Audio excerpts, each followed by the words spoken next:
Welcome back to the RaidzBank podcast, episode 15. Am I right, Hoyt? Yes, sir. You got it. He got it. Maybe. We should ask Poplo. I was wrong last time, too. I've been keeping track on my fingers and toes, and we're at 15. So, As you can hear, we've got the full crew today. Myself, Hoyt, and Poplo are going to be here breaking down the week's news. And this week we're going to be talking about the Inferno, which is a pretty big topic when it comes to RuneScape, especially as you push towards the end game. Am I right, Hoyt? After your max cape. Or was that early game? I can't remember where Inferno after the max cape. Hard to say. Hard to say. But yeah, that's the plan this week. We're going to dive into those two things. But as usual, we're going to start with what we've been up to. So Hoyt, do you want to start it off this week? Yeah. I finally put I'm not going to say an end to, but I finally obtained the fruits of my labor at Revs. I got the Thamron Scepter. That was awesome. Nice. Congratulations. Yeah, big. That was honestly, that or the crossbow were both my top choice, so very happy about that. Not a ton of places to use it, but it's a cool item. I can use it at Yama if I do magic there, but I do have the Skull of Vedion, so that made it even better. Nice. Have you tried it at Wilderness Slayer yet? I have not. I started to go for another Revs task, and I got sidetracked, but I will definitely be using that. I'm also terrified of bringing that out in the wilderness. Hoyt, you're gonna love it. You can barrage 55s. Yeah, with the Monk's skull Mask. prevention, I'm a lot more confident. It's pretty hard to lose anything. So that was cool. I did go about 3x for any drop to get it. So it was nice to put a nail in the coffin there. I'll be back. And then I've been doing TOA. I got my first ever Deathless 300 solo with Insanity. So that was a nice... Hell yeah, dude. Yeah, nice. I'm moving on up there, getting my reps in. I started to hit a wall with my internet. I'm getting packet loss from that Powerline Ethernet crap I bought. So I bought a Wi-Fi extender, and dude, my internet is so crisp now. I don't want to jinx it. I'll knock on wood. But I'm so much more confident ripping some insanities, because there's nothing worse than losing 40 minutes of your life to one internet lag. So that has been it for me, and sailing prep, which we'll be kind of talking a little bit about later in the pod. There's actually a lot there I didn't consider. So what about you guys? Who wants to go? Yeah, Poplo, you take us next. Sure. I was gone at the start of the week, just had a conference down in California, so that was super fun. Just gone for a couple days, but drank some good wine, stayed at a nice hotel. It's all on the company card, so you'll love to see it. All right. Yeah. In game, I think I've done another 400 herbivore, 400 or 500. Wow. So yeah, we're cranking them out. Group Iron Man went back to Moons, and I've got 3 items left, guys. We're so close. We're almost free. Wait, what's All left? Right. I need Blood Moon Tacets, so that's kind of a big one. And then, Blue Moon Helm and Legs as well. So I feel once I finished the Eclipse set, then I was still killing all 3 just because I wanted the loot rolls. And I said that I was going to do that until I had 70 prayer banked. And in doing that, I got 2 dupe Eclipse helms. So Ooh. I was pissed off about that. But I did get 70 prayer yesterday, so that's huge. I got Pi 80 now. I'm going to stop killing the Eclipse guy just so I can do him faster and get out of there quicker. Is that the strategy? If you only have certain items left, you just skip the ones you already have completed? Yeah, so how the rolls work is that every boss you kill gives a 1 in 56 roll at their unique table. Okay. But if you kill one boss, you only get 1 roll of normal loot. If you kill 2 bosses, you get 3 rolls of normal loot. And if you kill all 3, you get 6. So I was like, okay, if I just kill Eclipse, then it's like doubling my loot normally. You know what I mean? I see. Yeah. So you go, yeah, that makes sense. So it's worth it if you're a lower level account looking for the prayer and the herbs and stuff. Yeah, Exactly. if you want all the secondaries, totally. If you're just going for items, then once you finish one of the moons, you don't have to kill it anymore. Like, it won't roll the uniques. It doesn't take away from your unique chances because every time you hit the chest, each one rolls individually, like a 1 in 56 to get an item. Cool. So cool, which is why you can get doubles, but it would be from 2 different bosses, never the same boss. right, yep, yeah. So you can get Awesome. double or triple chest even if you're that lucky. But Right. I've never hit a double. And then yeah, it's got the dry protection thing, so it makes it so that you have to complete your set before it starts giving you dupes. So that's how I finished Eclipse, and then I got 2 dupe helms afterwards. But I mean, it sucks, but it's not like that's taking away from the unique rolls from the other bosses. So it doesn't feel as bad in that way. That's pretty cool. As a small aside, how do you guys feel about, because you're both in the thick of it on Iron Man, about like that style of dry protection? Because I know there's a few types in the game. I think I like it. I mean, I would be super mad if I think you either have to like reduce the drop rate so that you're hitting the table more often, or make it a little bit more rare like this is, and then have like let you complete a set first. So I mean, as a benefactor of the mechanics, I like it a lot. Yeah, I like it. I don't want to see it in every piece of content going forward. I don't know, but Barrows is weird. The average KC to complete Barrows is like 1200 or 13 or something absurd, because getting that last drop takes it's like clue green logging. It's so hard. And that seems wrong as well. So I don't know, but I think for something early game Iron Man that's inconsequential, like I don't want to see him do it to Nightmare, or something that matters. I went crazy dry at Bandos, but I think that's part of the game, and it made for a fun story and experience. So I like it for the easier content. I think it's appropriate so people don't quit because they can't finish Blood Moon and all they wanted was the Machitals or whatever. But I want to get your opinion, Heartless, and come back to Poplo and just see what he thinks of moons in general on a low-level account, because I've been seeing a lot of moons hate lately, which is weird. But what do you think of the drop changes? On dry protection? Well, there's like obviously regular, just get the drop, which I like because then you can get super spooned. This style of dry protection I think is probably the healthiest, because you still can go dry for an item, like for a loot roll, but you're not going to get super screwed by being stuck on that last piece, so it really reduces the average time to completion.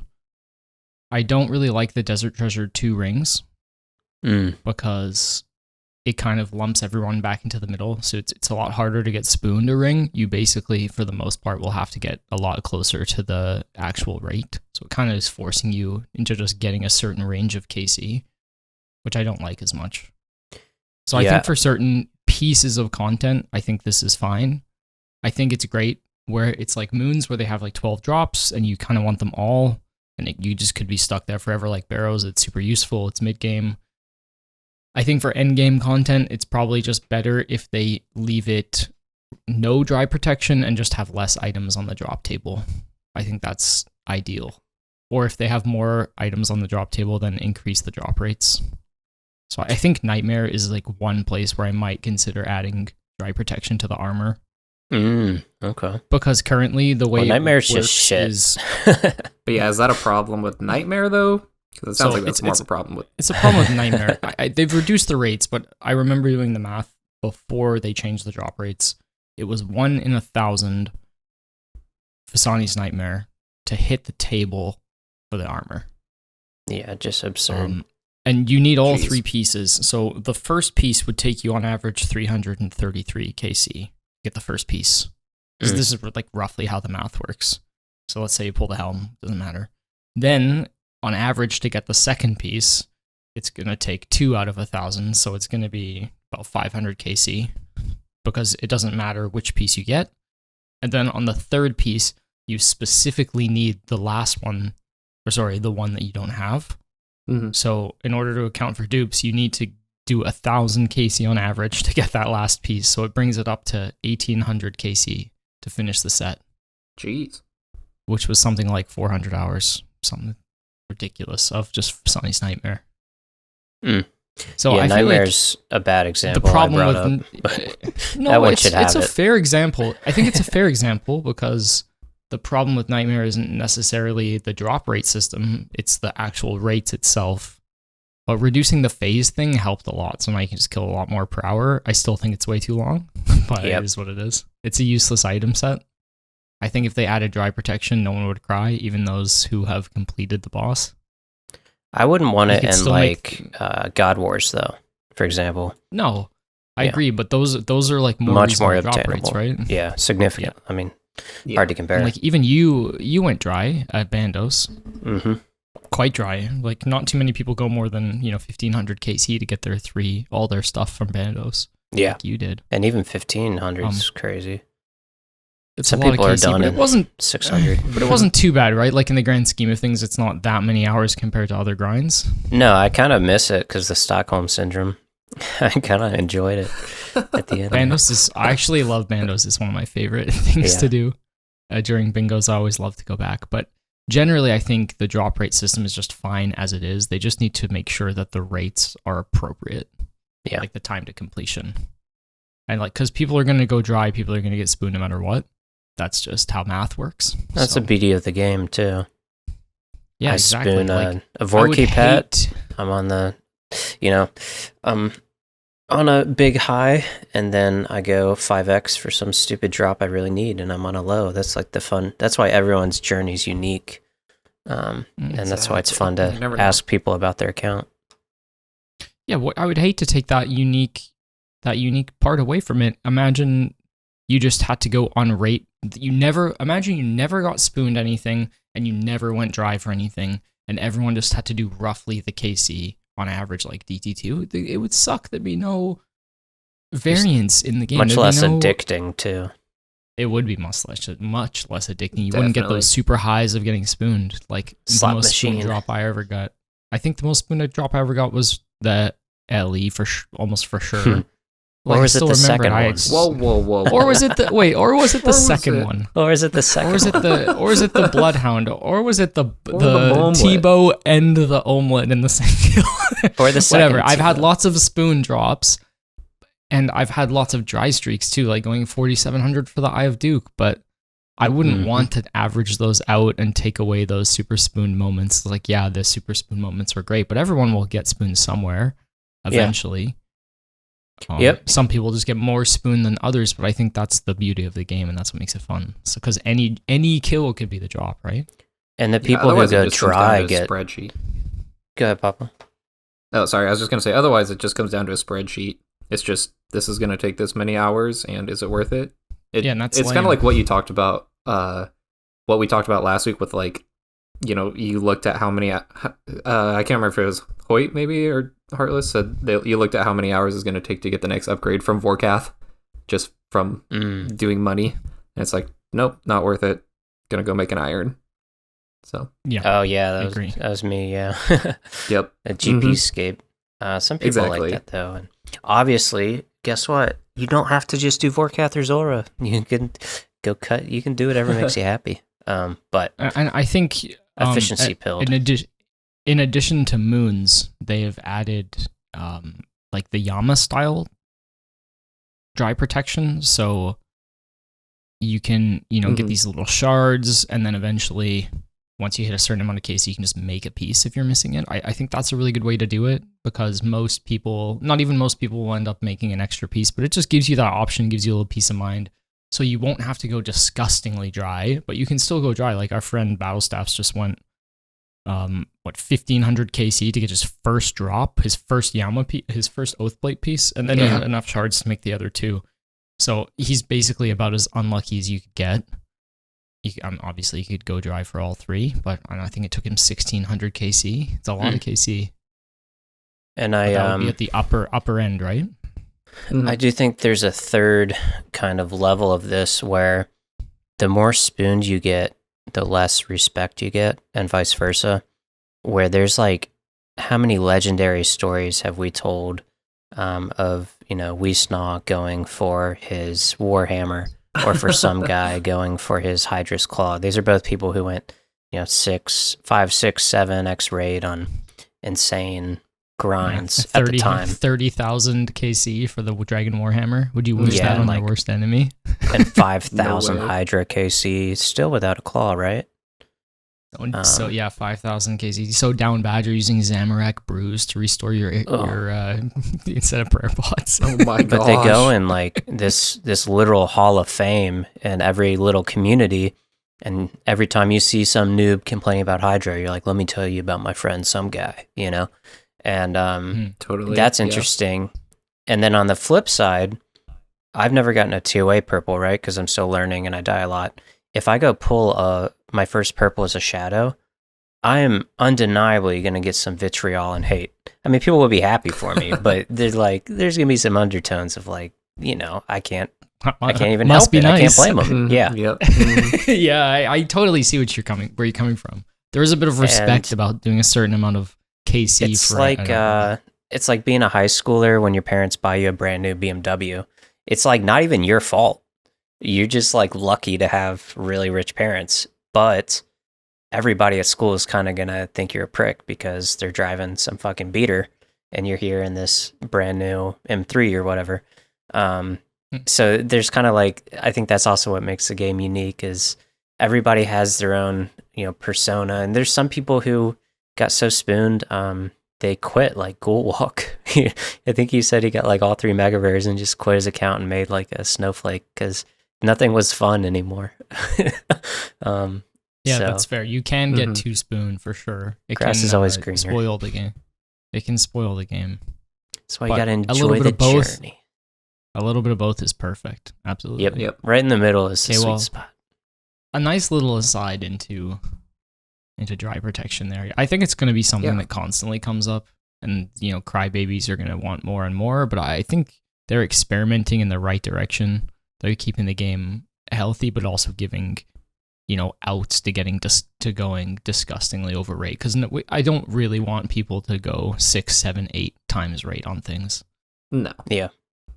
I do want to ask now, Poplo, just real quick, your thoughts on Moons as a newer account and the proper level to do Moons, not some max, scyther. Yeah. How are you? Yeah, I'm still doing it. Are you hating it? Is it dreadful? No, I don't. I really don't hate it. I've got like 200 KC now. I mean, so I'm very lucky when it comes to items already. But I definitely don't hate it. The resources you get are super good. Like I said, I banked 70 prayer there. It does take a while. It's like it's long. The first grind. Yeah. It's like it's not fast. It's like baby CG, but easier. Yeah. It is. Yeah. But I don't know. It's not like, I hit 200 KC now and I'm like, okay, it's starting to get pretty stale. I mean, I'm used to these long grinds, obviously doing like pet grinds and stuff before, but yeah, it's starting to get a little stale. That's why I'm trying to speed it up and get the other 2 moons, or only kill 2 moons. So I can understand that. It does feel really bad. I've had some like 50 chest dry streaks in there, and it does feel really bad when you just open the chest and you just get swamp tar and darts and soft clay. You're like, okay, well, that was all for literally nothing. Huge shout out to whoever put soft clay on that drop table. It used to be really annoying to get back in the day. Whenever I wanted soft clay, you would have to go and mine it and then humidify it. You'd have to humidify it. Oh, I forgot about golden nuggets. I didn't even know about that until recently. I'm a big motherload guy, though. A lot of people don't like motherload. I hate some dark tech motherload. Is that you get double seed drops from Necreals in the Slayer Tower basement if you're on task. So it's an alternative to, if you're down bad for seeds, it's a good place to go. You get double seed drops, and they drop soft clay. So they're actually a really good before the bursting spots came out back like long time ago, Iron Man used to love necrolls for farming. And So, plus that's a little- 15% Slayer XP with the Hard Mori Diary, I think. That's why I did all my Yeah, necrolls in the basement. Melee, it's with good. So wait, sacrifice. What do you need so much soft clay for? House tabs. Oh, gotcha. So Especially when I was doing Peaches revs, tabs. I was ripping through them house tabs. So I Yeah, didn't want to you risk tear my through cape. I still use house tabs even maxed. Yeah. They're Yeah, great you might for as well. You wilderness. made them, so. They're good for wilderness content because you can just have like one in your inventory, then you can tally up, and that gives you an empty Mhm. space for whatever you're doing. Also, do you guys know about the bracelet of water? I do not. Okay, so tell us it's about that. It's a sapphire bracelet that you can wear, and when you mine clay, it automatically turns it into soft clay, and it's got crazy. 28. It's got 28 Holy. charges. So Dude, there's so Yeah. many jewelry I don't even know exists. Like what is it, necklace of faith or whatever? It's like, that yeah. I was didn't know about that special till. as well. yeah. Where's This that is- used? It's like a Yama contract or something. Oh, sorry. It's called the bracelet of clay. Sorry, not bracelet of water, but same thing. Yeah, I use it at the Yama contracts, and it works just like a phoenix necklace, But with the necklace of faith. prayer. So when but it restores your prayer. So when your health gets Nice. below, whatever 10%, I think, it procs, and it doesn't restore your health, but it restores your prayer. That's sick. That's insane. Have you ever heard of the Abyssal bracelet? I'm sure Poplo has. Yeah, I used it all the time for clues. I have, but that's- I don't know what it does. What's it do? It's a diamond bracelet, has 5 charges. So whenever you're going into the abyss, it skulls you usually, which makes doing the rest Mhm. of the clue annoying. But this lets you, it doesn't skull you when you go into the abyss and just consumes the charge. Oh, no way. So it's really good for master clues. You can have it in the inventory. That's Or you sick. could just camp it, I guess, if you want. Yeah. Well, Yeah, pretty tangent pretty aside, interesting. what have you been up to, Heartless? Oh yeah, tangents. Very much so, just tangents. I've been kind of trying to find my feet post max and post gridmaster. Fair enough. Settling on a grind to do. I've been doing quite a bit of Doom. I've gotten the hang of it now. I've gotten down to like wave 13, 14 pretty consistently. Hell yeah. Nice. So that's been good. I'm looking for the boots. I've been sending the occasional Tob when the boys are on, a little trio here and there. It's been going well. I got another Avernic, number 18, yes, last night. Oh, So no. that was good fun. Yeah, I'm up to 1,200 regular KC and like 250 hard modes. So closing in on 1,500. Jeez. Throw with- it on the pile. No scythe, but we'll get it. Dude, at least Tob is really fun. It's definitely, if I was going to go dry at one of the raids, it's the best one to go dry at. Because the Yeah, it scythe could is be like TOA. probably... Yeah, it could be. I went double dry there. That was awful. I'm actually still enjoying Top, so it's not the end of the world. It just takes a long time, and the scythe is really useful, but not as necessary as the other two. I think going dry on the T-bow would be the worst for sure. Yeah. So I'm lucky I got through that. Yeah, so I've been doing that, and then the mornings I usually have a bit of time when I wake up and I'm getting ready for work, having a coffee, chilling out. I've been doing glory charging, so going for the Amulet of Eternal Glory, which is a long grind, and I'm up to 30,000 glories charged now, so I'm over the rate. It's 1 in 25k. It'd be a cool flex item to have for clue scrolls, I guess. Yeah, why not? And then, yeah, just been doing a bit of blood shard thieving, so nothing too intense, been having a good time. A real life note, it was Halloween on Friday, and I work at a school. I'm a teacher, but whenever the principal or vice principal is away for the day, I sub in at the office and help out with running the school, which is pretty fun. But I had to do it on Halloween, which was wild, by the way. Really? It's such a bet. crazy time. Kids There's get just so much crazy. going on. Yeah, there was a bunch of stuff that happened. I had a child in the office. Yeah, a child had an absolute meltdown. And she was crying. I was like, okay, come to the office. We'll hang out in there for a bit. She sits down sobbing. I was like, what's wrong? She's like, I watched a video where dogs are turned into hot dogs. Why can't dogs live forever? Holy. She was convinced that dogs were turned into hot dogs. And I said, no, sweetie, they're not. It's other animals. She was just losing her mind as she was crying. the secretary right outside the door could not stop laughing. Oh my god. I asked her, "Do you hilarious. believe everything you hear and see on the internet?" She said, "Yeah." Oh no. Oh, the mind of an 8-year-old. So nice. Gave her a puzzle and she calmed down, so it was all good. But yeah, it was fun. We Well did like done. dances and got to play some music over the speakers. Did you dress up? A little costume parade. I went full sailing pilled. I dressed as a pirate. Nice. I even Nice. brought chocolate golden coins in a pouch that I gave out to every other pirate I ran into.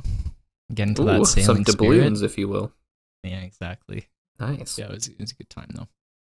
But yeah, small aside. Did you guys do anything crazy for Halloween or just relaxed? We went out to some of our friends' place and just like they have a less than 1-year-old who has some like baby teeth coming in the top, like they look like fangs, and so they dressed her up as a vampire, which is adorable. That's That's hilarious. But yeah, we Did you dress up? just kept it low key. Yeah, my wife and we went as have you seen Wreck-It Ralph? Yeah. Either of you guys? Great. So we movie. went as it's great. We went. Big I was video Fix game. It Felix, and she was Vanellope. So Nice. it was great. That's awesome. What about you, Hoyt?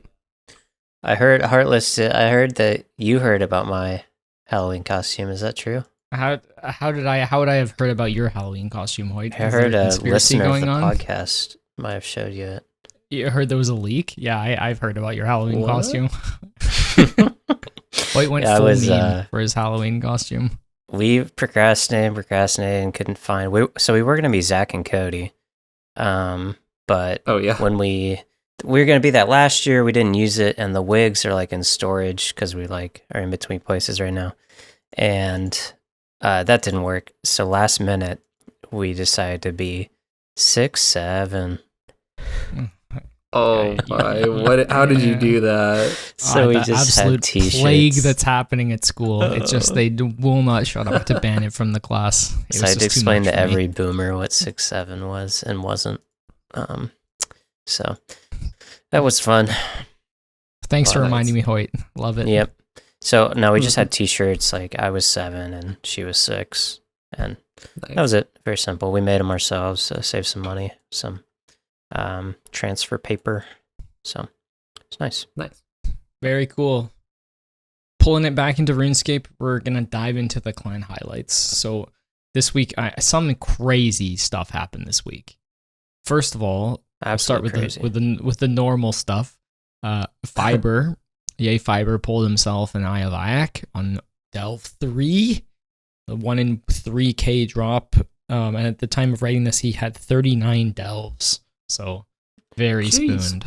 1 in Love to see 3,000. that. The man has been Amazing. grinding Toa for the Shadow, and then decided he was like, well, I can't do this anymore if there's an eye available. So he went and pulled the eye immediately. So you'd love to see it. And get right It's back in amazing. there at Toa. I hope I'm lucky. Yeah, at that. He needs Time to the dive in. gauntlets now. But big GC. Now we get to the True. Now we get to the crazy stuff. If you've heard last week as well, D-Claude, he pulled himself a 3rd Age longsword, 1.7 bill. Good God. Crazy. That's a Tebow value. It is. Well, last week It is. Reeves pulled a 3rd Age cloak, Yeah. and Yeah. this week the D-Claude druidic. pulled a 3rd Age longsword, and then another clan member, Accelerate, pulled a 3rd Age range coif on Master 302, the same day Jeez. as D-Claude pulled the longsword. That's insane. And that one's Did only they- worth like 17 mil, sadly. But it's a 3rd Age drop, which is amazing. Still though, Could have been the 3rd Age Vams. Could have been. Could have been the amulet, even worse. Yeah. So No, the I don't know Amulet's about the one 70 that mil. came if you think that Really? if you want to get Yeah. involved in our 3rd Age luck, you got to come join the clan. There's something going on in the RaidsBank. Mm-hmm. So to do that, just pop into the show notes, join our Discord, or you can look us up RaidsBank with a Z in game if you're interested in joining. Yeah, it's been we've had some nice growth recently due to the pod, so it's just nice to see all the new faces in there. It's been a good time. Yeah. But yeah, Hoyt, post clan updates, we got to talk a little bit about this sailing prep And you brought it Yeah. up pre-show. We were like chit-chatting. Do you want to take over here? Because this is something you've been starting on the Iron. Yeah. So there's a popular foe video talking about sailing prep and a segment of his stream. But he brought up this spreadsheet made by Figment. So huge shout out to Figment. Big spreadsheet guy, theory crafting. But really, he's just been tracking everything mentioned about sailing, all the beta and alpha, like the XP, materials required, levels required, and putting them in kind of a prep spreadsheet. So if you go to our Discord, link in the description, there's a sailing channel, and I've pinned, scroll to the bottom, the very first link pinned is the sailing prep sheet. Very important to note, there's 2 columns. There's required, and then there's Figment's personal goal. So the required might be 500 bronze bars, but Figment is going to write 3,000 because he wants to like over prepare. So make sure you're not getting 3,000 of everything. I would do the required part first, and that's based on like what we know is available as training methods, what kind of ship upgrades you're going to have to make, things like that. So the only thing it doesn't mention are skilling levels. So I've gone through and written some of those down. I don't want to take up the whole episode talking about this, so we'll try to be quick, but Figment's spreadsheet assumes you're maxed. If you're not maxed, I'm going to rattle off some levels and take a mental note here. You want, roughly, to get the highest level of each thing, 92 wood cutting, 74 mining, 91 fishing, 77 hunter, 92 farming, 73 crafting, 84 fletching, 89 herb lore, 93 cooking, 94 smithing, 84 construction, 87 thieving, and that's it. It's a big list. That's a big list. Those aren't all That's some high requirements. numbers. Those are just the highest level of things that sailing will unlock. Gotcha. So now we'll kind of like look at the sheet. I'll rattle off some stuff here. There's one tab in here I think is really cool called tertiary prep, and this is things like making sure you have expert mining gloves or a mining cape for boosts, like just really niche efficiency crap you don't need, but cool to think of. And if you're like Heartless and you just max and you're looking for something to do till sailing comes out, I know I got Thamron Scepter. I'm like, I don't really want to go back to Revs right now. I want to do TOA, but sometimes if I'm burnt out of TOA, I need a side goal. So I'd recommend checking this out. You're going to want a lot of planks, like 500 of each plank. And then mahogany plank, he says you want 3,500. I think part of this is assuming you only do these mahogany repair kits. So again, take all this with a grain of salt, but I'd say get a minimum 500 of everything. There's also a ton of competition at the construction shops that sell nails, because you're going to want a ton of nails. Bronze, iron, steel, mithril, addy, and rune nails. You're going to want about 400 to 500 of each. You're going to want 15,000 mithril nails. I'm not quite sure, but I need to look. And one of the coolest things I saw is you're going to need these things called dragon sheets, right? So instead of a mithril bar or adamant bar, you're going to use these dragon sheets for these in-game ship upgrades. The dragon sheets are only dropped from 2 places, and they actually seem to be a common-ish drop, because you're going to need like 500 of them, so they have to be somewhat common. They're dropped from 2 places, the new strike worms and the frost dragons. So what you can do is unblock your worm task, make sure you're double cheeked up with worms task. I'm sorry. Are they task only, those worms, those strike worms? I don't know if they're task only, but they are a Slayer mob. Surely they're not. Surely task not. Only. There must be a task only area, but imagine But if you got nothing to do, yeah, it would be yeah. cool also to might bank one up. have one ready. That's actually cool. That's a good idea. I wouldn't be surprised if they make it so that on task the drop rates are different too. Maybe True. for some things.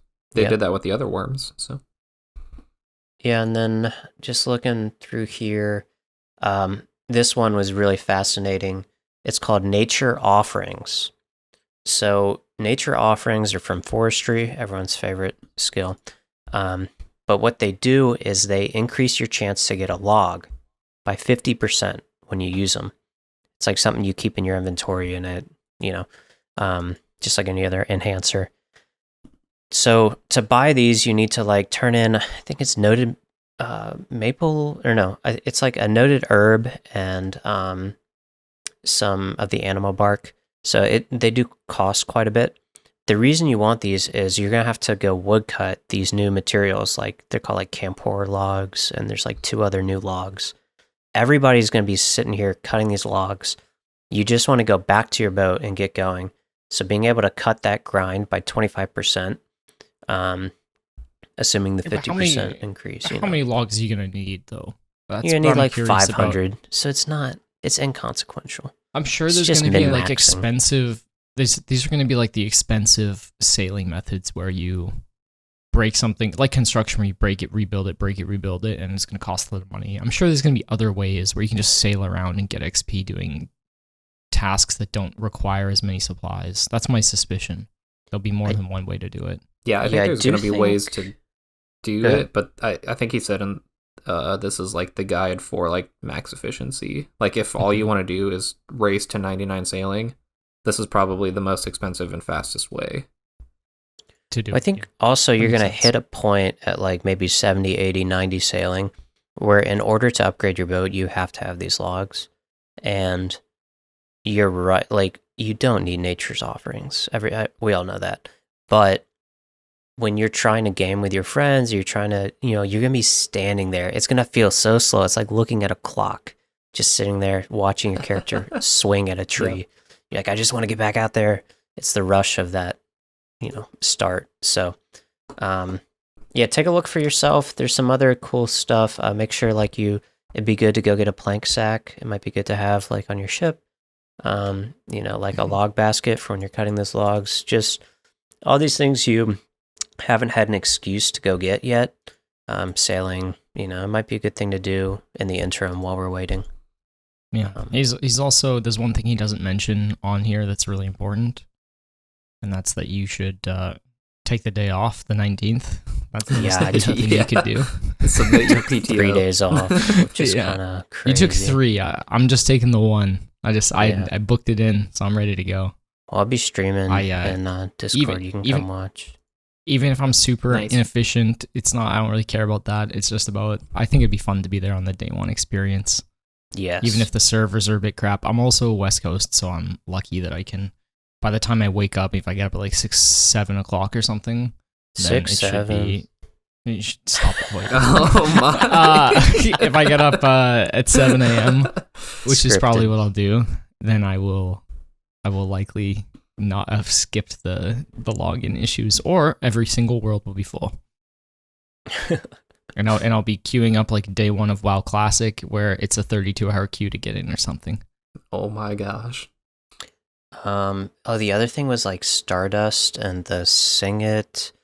All these enhancers I never use, you might want, again, so you're not like just, it'd be so painful to just stare at your character mining when everyone's like on the sea doing fun stuff. So having these enhancers might make that 500 new mining material just go by that much faster. But yeah, was there anything in the guide? I know, Poplo, did you have a look as well? Anything you guys thought was worth mentioning that I skipped over? Or I think we're all good here. No, I think you did a pretty good job. Yeah, it's just like, also a lot of it is just rent, like money too.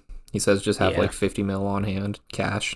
Something. Make sure you're not. If you're a main, there's opportunities to lose a lot of money when sailing comes out, or make a lot if you've invested in certain things. The enhancers might help you make more money. Yeah, true. It says you need 10 mil, but 50 mil is the goal amount. 10 mil. 10 mil is what Yeah, I we mean, know has been released for certain upgrades. They're pretty good about, releasing not efficient but alternative ways to level things that don't cost as much money, like construction. You've got mahogany homes, so there's going to be options when it comes to this. If you don't have a massive bank, if you've only got a 10-20 mil bank, something like that, there's going to be options for you to be involved with sailing, and it's not going to feel like you're missing out because you don't have as much money as other people. Yeah, the markets are going to be crazy. Yeah, market's going to be hot. Yeah, you can make some big money on day one. I'm sure if you get to those islands and start selling some of that stuff quickly. Oh yeah. Yeah, that'd be pretty cool. There's a lot of big boys and a lot of skillies who are just going to buy a ton of stuff and just go for, the race for 200 mil will be on. Race for 99 will be on too. Yeah. The race for 200 mil though is going to be good. It's going to be good to watch. People some people are going to ruin their lives over that. But we'll be here soaking it all up. Oh, God. I was rooting for Can't Jace. wait to watch the 5 people ruin their life. Imagine coming second place. Awful. Jace tapped out, made an iron, so I got to change who I'm rooting for. Respect to him. Love Jace. I'm now rooting for E-Box Yonge. E-Box, whatever you want to call him. Is he going to go for it? Him. He's going for it hard, dude. He's probably meal like IRL prepping. He's got the moving the toilet into the computer room, making sure he's got his kitchen ready to go. His freezer's fully stocked with lasagna. Oh yeah, he just had a Sebe cast I listened to, and he just bought a new house and has been renovating, so he's in a rush to renovate it, but he's gonna stop no matter what to just he doesn't have a job or anything. All he does is he's just going to work out a little bit and do sailing every day. That's crazy. He's a giga gamer. I think it'll be 2 months. I think it'll be really fast. Yeah, that's my suspicion as well. Yeah, 2 months. Totally. He's also been doing the testing, so he already knows the 1.5 tick. He's already comfy with it. So we'll see. Did he discover that on the boat? Like the one? It's like 2 salvaging hooks. I don't know if he discovered it, but now, do you think he's going to stream to keep his tech to himself? Or no? He's going to have to stream, right, for his living, I guess? Yeah, he seemed pretty burnt out of content creation, so don't expect any YouTube videos, but I think he'll stream because the money will just be so good, you can't resist. Yeah, if he's rank 1 sailing, he's going to get a few K watchers, minimum. Totally. Yes. And once people figure out the methods, I don't think he'll stream to start. Just to probably not, keep things hidden until everyone figures out the methods. I would stream to start though, because that's when he's going to be pulling 10K viewers if he's come up with new methods. It's also not that competitive because there's not many people who are able to and competent enough to play 18-hour days for multiple months and be good at 1.5 tick. Once you add those filters in, you're talking about 100 or 300 people. You have to be. That's just brutal. You're interested in your mom's basement, or you need to already be set up comfortably. So, all right, rough. Well, we'll get back. I'm sure we'll dive back into that when it comes up. Oh yeah, yep, that'll be fun. All right, shall we get into Inferno? Let's do it. Let's do it. All right. So this is going to be probably a series of podcasts when we're looking for content. I'm sure sailing will keep us occupied, but we'll get sick of talking about that. But we want to go through a lot of just a lot of high-level content, kind of deep dive in one particular thing. And what better to start with than the most prestigious content in the game, arguably, maybe something like that, the Inferno. So let me rattle off just some quick lore in case you just started playing the game or you're casual, you don't know the background. And then I'm going to ask Heartless and Poplo some questions. I'll also pitch in where I can. But these two guys have done a ton of Inferno. I've done none besides leagues. So it's also a personal learning. I'm curious about a few things because I plan on getting in there ASAP. So hopefully in the next few months I get a cape. We'll see how sailing pans. But just for background, I want to set the scene here. The Inferno came out in June 2017, just 5 months after Chambers of Xeric. So it's been out for 8 years. almost 9. I don't know. It is a solo PVM challenge with 69 waves of monsters and the final step of defeating Tizcal Zuck. Everyone just calls Zuck. It's the most account-defining content in the game, and its prestigious reward is the Infernal Cape, which is the best in slot melee cape and a direct upgrade to the Fire Cape. Comparing it to the Fire Cape, it's plus 4 melee strength, which is usually 1 max hit, and then plus 3 attack bonus in all 3 styles for melee, and plus 1 defense bonus in all styles. But most importantly, it's kind of a visual indicator of someone who has at least accomplished this level of PVM competency or made enough money to buy one. Whoa. Now, aside from the Infernal Cape, there is the Inferno Pet, which is Gielinor Wreck. It is given upon completion of the Inferno at a 1 in 100 rate, or 1 in 75 if you're on task. Additionally, players can sacrifice their cape, their Infernal Cape, for an additional roll for the pet at a 1 in 100. This means on task, if you're also risking your cape, the pet's about 1 in 43. The pet can be transmogged into a Nibbler, which we'll get into, or Zuck himself. So starting off with a fun icebreaker, boys. Are you a Nibbler or Zuck transmog if you have the pet, or if you don't have it yet? Which one do you prefer? I don't have it yet. I would go Team Nibbler for sure. Okay. Nibbler all Heartless. day. See, I'd probably do Zuck, and I guess that's why Zuck I'm a shitter. does look pretty. It's a close second, but Nibbler's just so good. It's like cute and cool. He's just, Yeah. Also, people often ask you what it is if you have Yeah. that pet. Yeah, I it's get like that a doing lot the with the Vanguard Vespula. pet.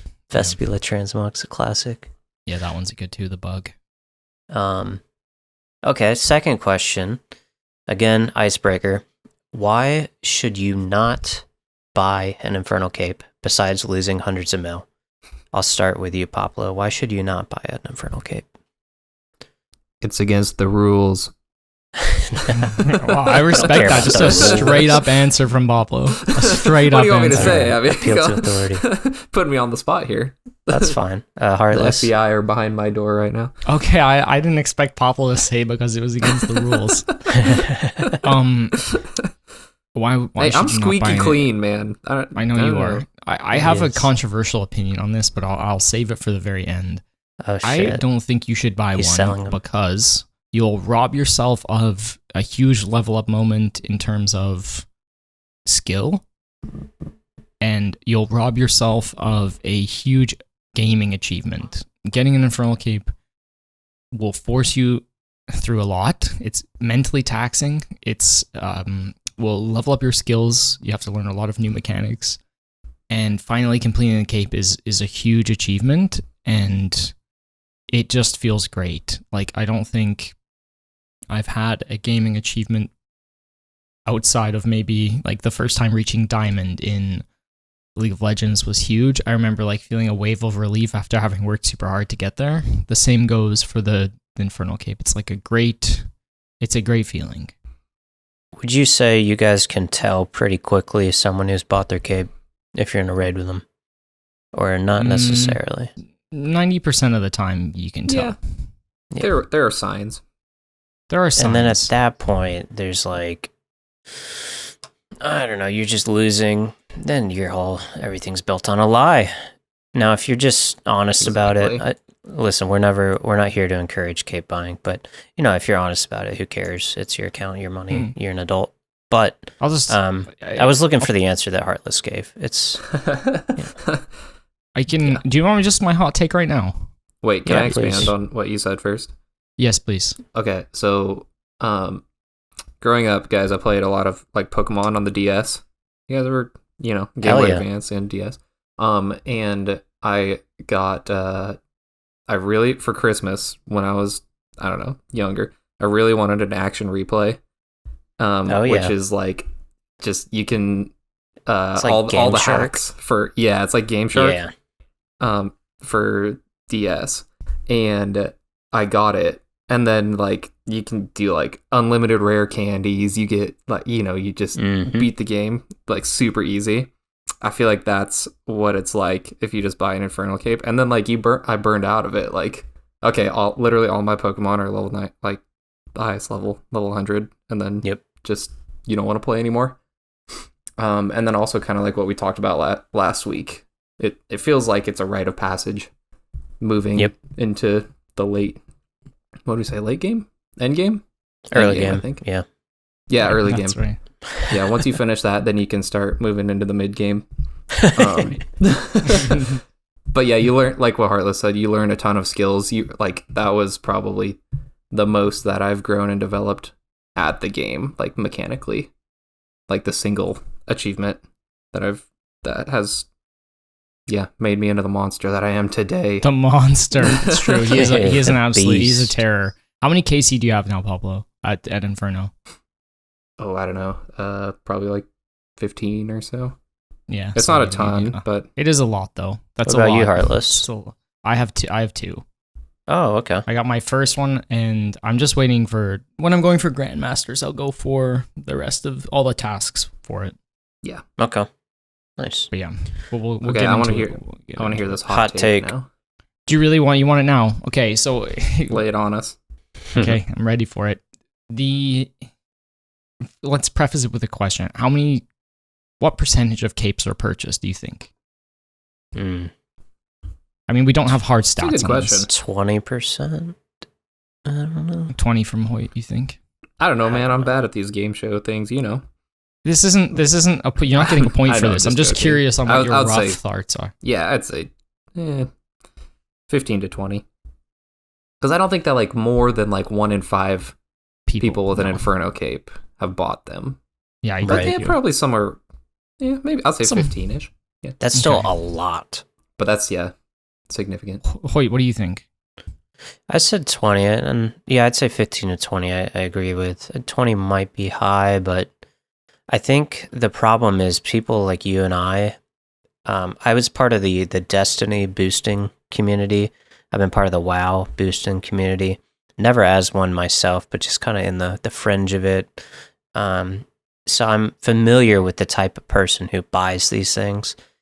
People like us three don't really brush shoulders with the type of player who like buys capes. I think we're also kind of ignorant to just how big the iceberg is under the water. So I think you're right. Yeah. I think maybe 20%. I think if you're your average GE bank standard dude who uses this like a, chat room, not as a game, and has a lot of disposable income, buying a couple $100 mil, getting a cape isn't no big deal at all to them from a bonus check. So I don't know. What do you think? I think you're right. Like if you were to look in like our clan, not that we're not naming names here, but maybe like 5% is probably quite small. But yeah, if you were to look at the average, I would say it's probably somewhere like 15 to 20. So I think you guys are right on the money. You guys are right on the money. We're going to talk a lot about, this is the hot take I have. I used to think if you buy it, you're just a straight up cheater. You're breaking the rules. You're ruining the game for people who have worked hard. I especially thought this right after I got my cape because it took weeks to get, and it was really like blood, sweat, and tears. Like it's hard. It's really hard, mentally especially.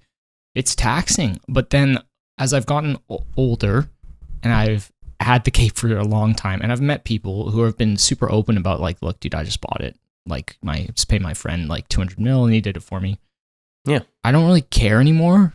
I think that's fine if people want to do that. That's their choice. It doesn't affect me in any way. I still have those great memories from learning it. I would never have purchased it myself because I think, like I said, I would have robbed myself that experience. If people want to do that, that's totally their choice. Like I'm not going to judge them. We're going to talk about how taxing and how mentally challenging this is. You need to be ready for it. And some people just don't have the mental. They're never going to have the headspace to be able to go for the Infernal Cape. Just like if you're playing League of Legends, there's going to be those bronze players who they'll never be in the right headspace to learn or to go for the high level content, and then that's fine. I don't really care. I think that's my hot take on it. I agree with you. And also, like I said earlier, you're an adult, you have your own money, it's a game, do what's fun to you. But I think it's disingenuous, obviously. Yeah. Like It's disappointing. Objectively like, disingenuous. I Especially agree. like you're robbing yourself. well, there's a lot of people who they're upfront about it. If you ask them, like, "Oh yeah, dude, like I tried. It was a little too hard. I didn't feel like learning. I paid my buddy. He did it." I'm very open about that. The problem is all the people who don't ask them that, who they're like abuse. It's like I'm gonna say it. It's stolen valor. No, you're right like though. You're if wearing a open, badge to someone, and not everyone's gonna ask you if it's true. So you're a lot right, of these I have noobs some close will friends who have purchased their capes, and they're just, if anyone asks them, they're just like, yeah, I just paid my friend to do it, and everyone's like, yeah. But there's sure, a lot of people who fine, don't whatever. ask. But and yeah, that's when you're if people are lying about it, then it's sketchier. But yeah, I don't really care. You're also just lying by omission, because like if you take some new guy who joined the clan to some raid and he sees your cape and your quiver, he's not going to ask you if they're legit. He's going to assume they're legit, and he's going to he's just going to put you on a pedestal in their head. And again, who cares? We're arguing about like inconsequential stuff, but I do. But people it's purchase it for the status valor. symbol.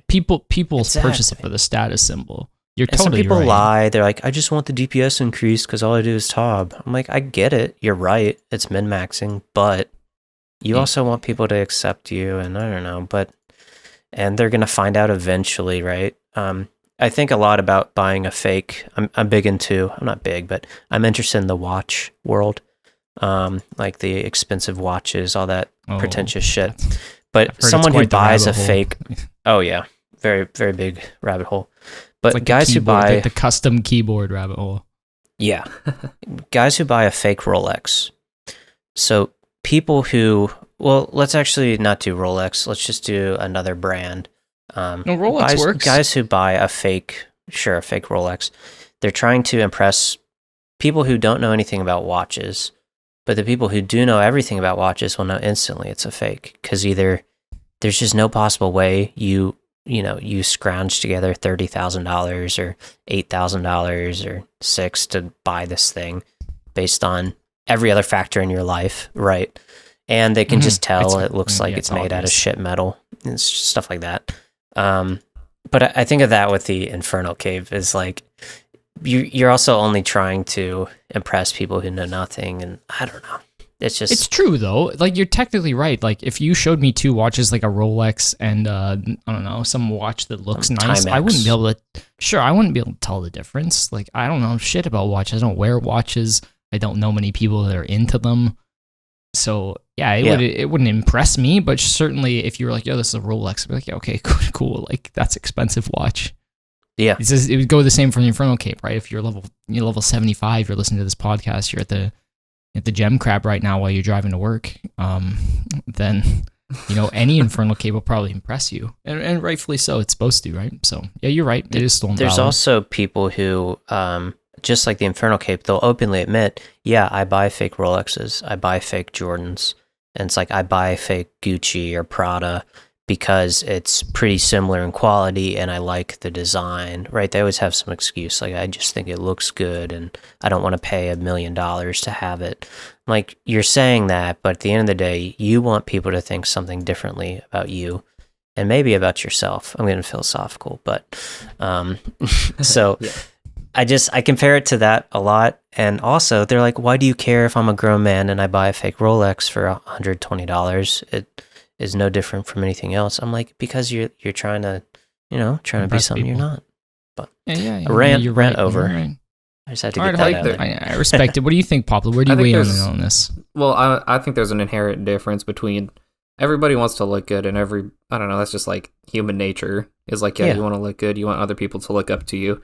And I think that says something about a person.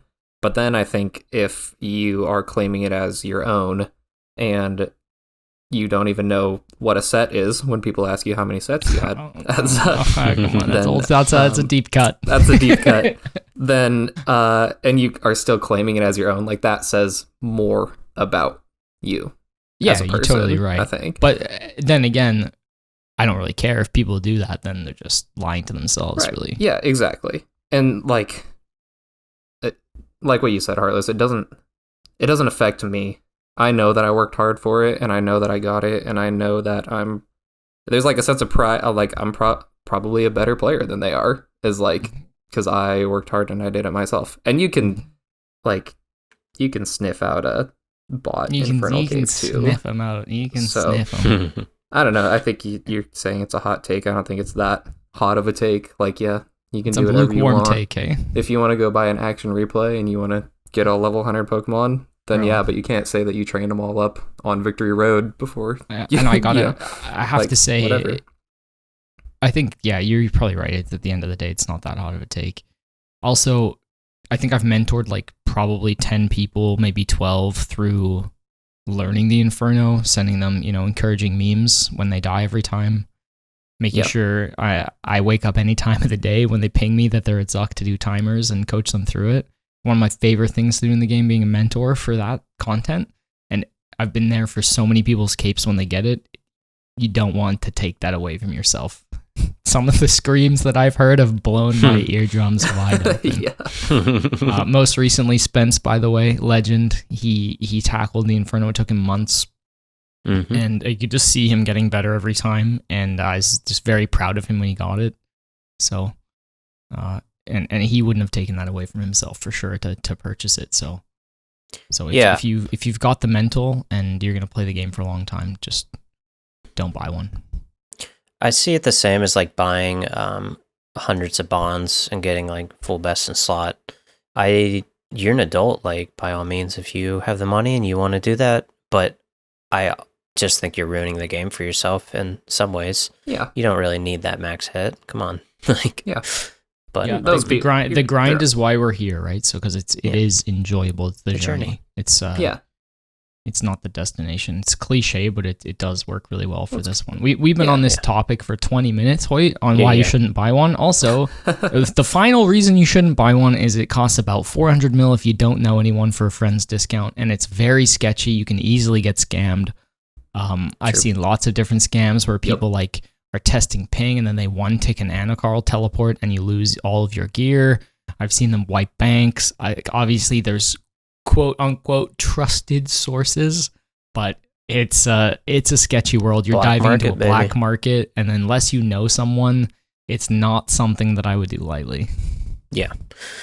we'll segue into, as briefly as you can. I'd like to hear both of your Inferno journeys. They look very different with every year. There's new metas, and every year it gets a little easier. But I don't want to spend 30 minutes, but I would love to hear, maybe starting with you, Heartless, just a quick overview of your first cape and how it went. Cool, sure. I think it's, first of all, I think it's easier for Iron Men to learn the Inferno than mains, because by the time they have the appropriate gear for it, they already have a better base knowledge of mechanics, despite having worse gear. Mains are pissed. No, they're not I'm bad, but fuming over here. you should be. Just mains can get to Inferno gear faster than Iron Men, and they can Yeah. skip all of the grinds that help you learn the basic mechanics. So, like, Corrupted Gauntlet's very helpful. Zolra is very helpful. Basic raids are very helpful, and you kind of want all those skills with you before you go. So, yeah, I learned with a Bofa and, I don't know, an Aram's robe top. It was pretty basic gear. And I had a good time. Like I said, it wasn't awful for me. It took about 3 weeks. The Inferno runs are really long. They take a long time to get through. So I could really only do one a day. It took me 21 attempts, so about 3 weeks in total to get it. And I think it was like 4 Zucks. Zuck isn't nearly as bad as the waves. But yeah, I just saw slow progress. I wrote down everything. Whenever I wasn't in the Inferno, I would be doing like blood runes or like some kind of skilling, and I'd be watching videos to try and improve my skills and get more knowledge. So I fully Very nice. committed. For 3 weeks, I didn't do anything else. Didn't touch anything. Just Inferno. Okay. While Poplo? working, so it was good times. Poplo, what about you? All right. Well, since you took a cheap shot at mains, I'm gonna say I think mains can get their capes faster when they're in there. I because agree. irons are scared to click yellow, and mains will just go and buy potions and buy other stuff. I thought you were gonna say because they have twisted bows and full Missouri. Oh yeah, Full too, that jesty. too. Because they can just Yeah. pay and go buy one, and they'll have it in an hour. For me, Inferno Journey, I got my Inferno cape right before Nightmare came out.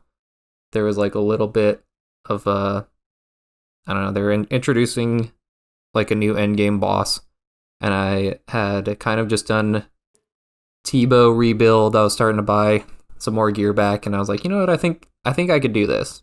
I've been playing the game enough, I think I could do it. And it took me way more than 3 weeks because I was living with my grandparents at the time after college, just trying to save some money, and the internet was not good, but it was really, really good at my parents' house.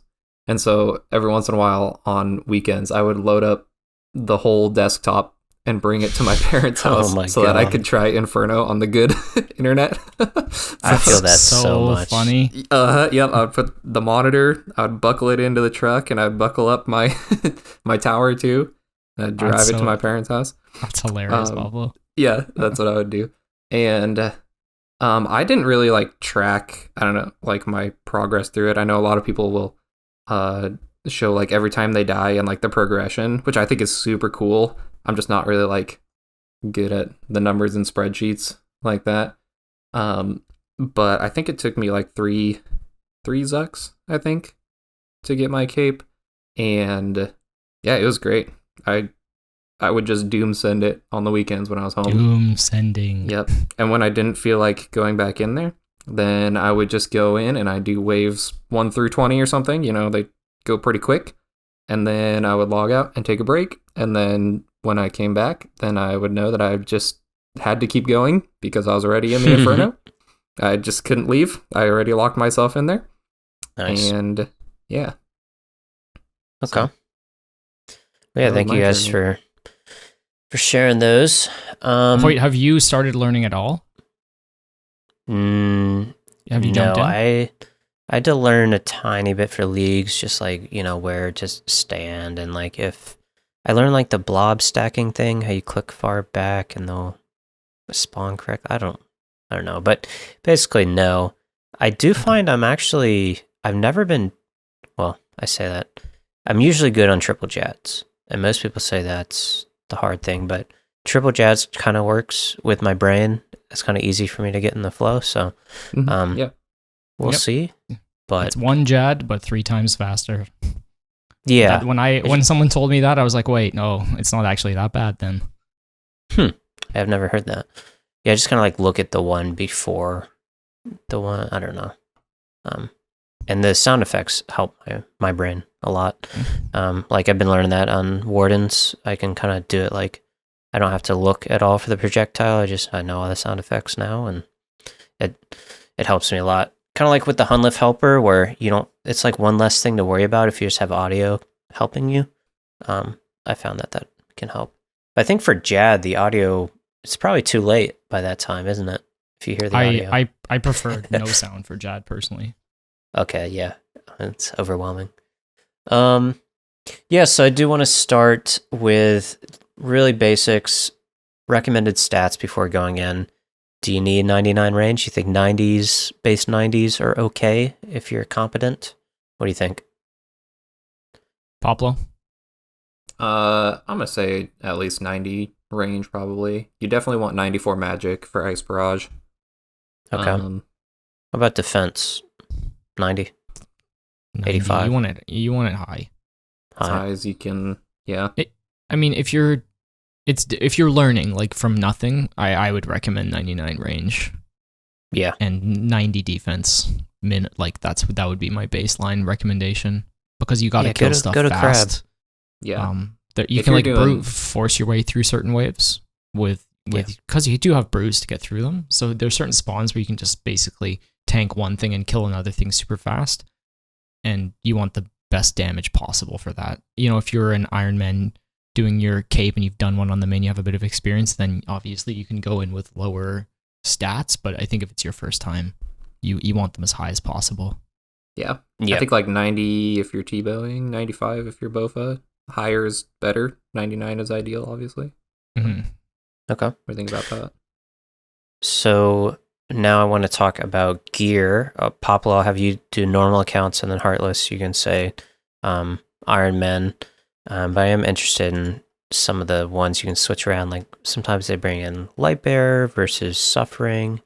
What's your ideal setup if you're coaching someone, Poplo? Tell them to bring. What do you think? If they have all the money in the world. Definitely full Missouri, T-bow, blowpipe. I usually do just like a 3 or 4 way mage switch. If you got Kodai, gauntlets, and Virtus top. I think that's probably good enough now. I would also throw a shield on if you can. Crystal Shield's really good, or You can afford an Ellie. Yeah, Ellie is not necessary. Is not necessary, but it just helps What to about start. the Justy tech? Well, that's Explain- dark tech. We save that for later, surely. That we is the save that side. for the very end. I'm not recommending that for someone who's going in to learn. Okay. How about I'll that? say we'll I've do seen a lot of a first dark capes with technology. Justy, I don't know. Let's do a dark technology Justy at the very end. Okay, I'll add it. Okay. Dark Yeah. tech. Okay. Justy helm though is reasonable to bring instead of Missouri. Yeah, I mask. thought the helm was okay. Okay. It's fine. Yeah, when you're learning, it's not bad. Yeah. I would probably recommend Suffering to start, just because you're probably going to miss a lot more prayers, and defense is going to matter a lot more. Okay. Lightbearer probably when you can start making it a little further if you want those. If you're starting to use, probably not. Probably not Lightbearer until you're a little bit more competent. I would say you're not really utilizing blowpipe specs. You're probably more blood barraging to heal. You think devout boots or pegs? Oh, the new boots are Not- the best. Echo boots. Oh, Avernic Echo. treads I forgot about. Oh, Treads echo are- boots. Threads or echo Interesting. boots are really good. Yeah. Okay. I'd say Okay, if you're worried about prayer, go with echo boots, but treads are just so good too. You get max hits and stuff with those. So Okay. Yep. Heartless, Iron Man gear. Yeah, Poplo's good. Yeah, the T-bow makes such a huge difference. It's great. It's ridiculous. mm-hmm. Iron Man gear, Bofa is like a minimum, I would say. Unless you're Yeah. Bodhi and you've done like 50 plus on the main, you're doing rune crossbow tech, I would not recommend that at all. Even those guys who are like goats at the game die with rune crossbows. So just bring... And Eclipse is a new thing, but you don't want to do too. that. The range is too short. That's Just for a bring cold one. That's not for That's you. for those guys. Like if he's going in with a chef's hat and a rune crossbow, then yeah, of course they can do whatever they can do whatever they want. But for your average Iron Man, full crystal with a Bofa is the best. You can wear a tank helm to start. Like Poplo, we were talking about the Justy helm for mains. It's great when you're learning. You can tank a bit more damage, and then as you get more comfortable with the content, you will start to get like further and further in. You'll like basically be guaranteed to get to the late 50s, early 60s when you get more comfortable. That's when you want to start bringing maybe the crystal helm. You want to start bringing the light bearer. Less defense and a bit more damage when you're a lot more comfortable with those deep waves. Blowpipe is also like, it's not a must, but it's basically, I wouldn't want to learn Inferno without it. The healing is insane. It kills things really, really quickly. You can do healers without it, but it's really, really useful for killing, like, especially annoying meleeers in the late waves. Definitely. It can get you out of a lot of sticky situations just by attacking double specking, and then you can tank you can basically tank the meleeer while praying like Ranger Mage, and then you can double spec your way out of any damage it does. And then rune darts are fine until you start getting to Zuck, and then you can bring the dragons. Amethyst's obviously better if you have them, but it's not necessary. A new cool item is the Ancient Scepter. You can get the Blood Quartz from Vardorvis, and you can overheal for every wave. That's right. Blood Quartz and an Aram's Robe top, or some kind of percentage magic top. Or ideally, confliction gauntlets would be Biss if you could bring those, and a blood scepter to guarantee hits.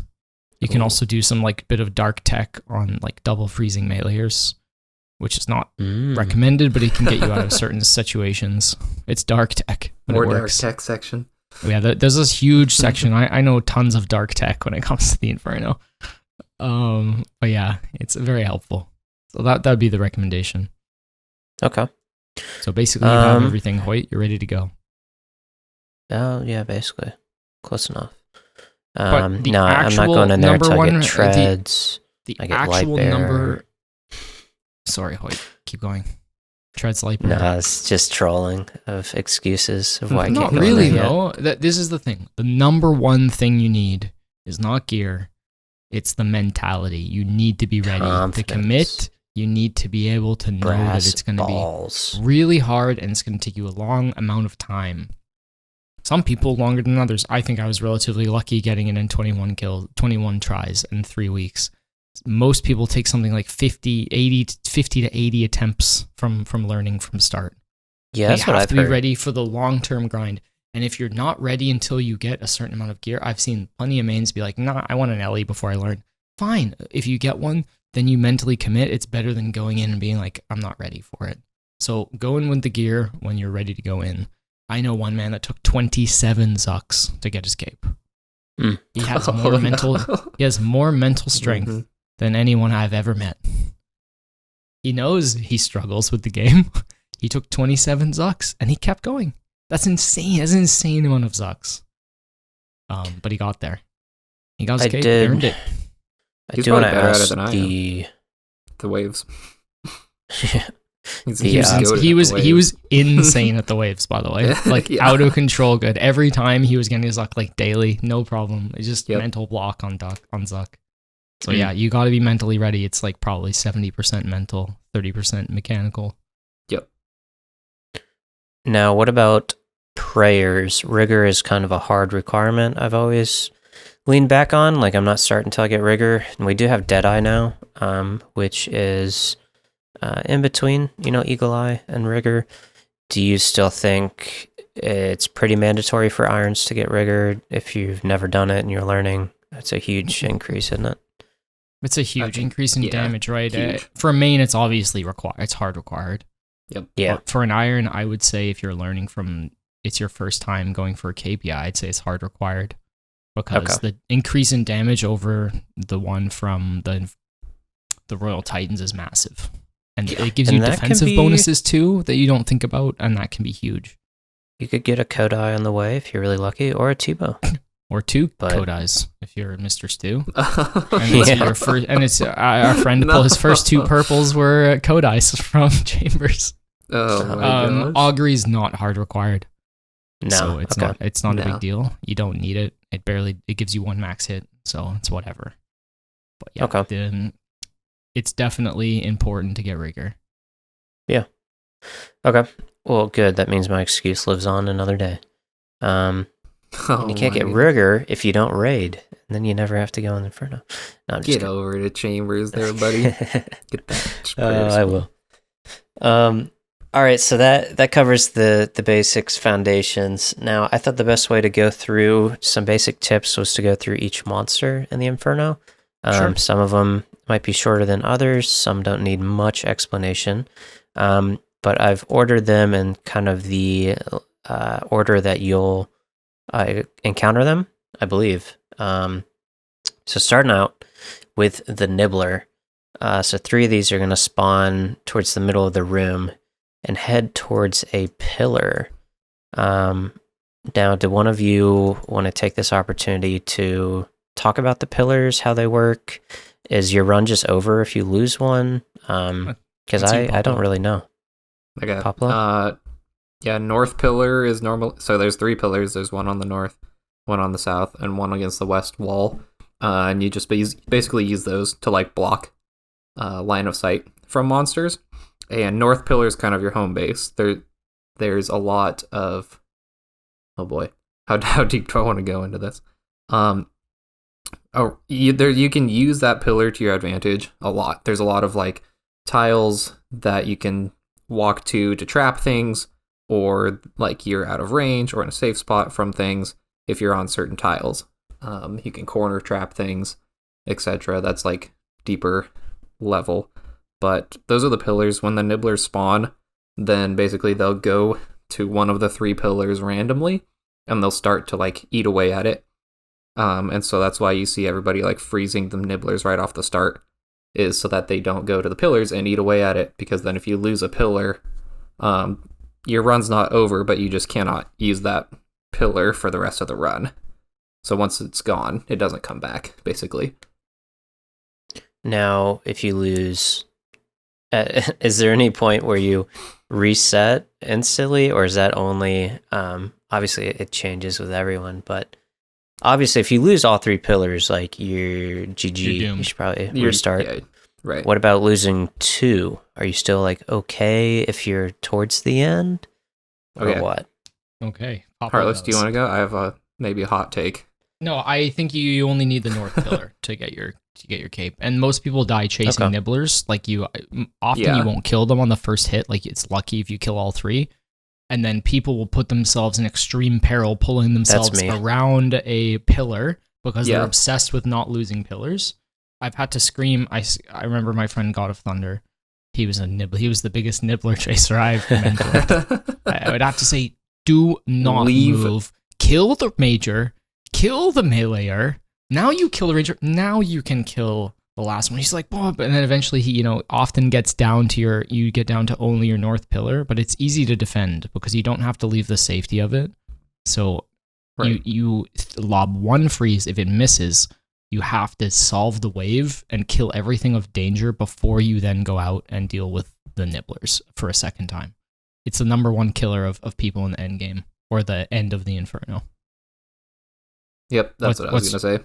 Yeah. Maybe it's not a hot take, but I don't chase the nibblers, send a freeze, and then don't even worry about them. Unless it's safe to do so.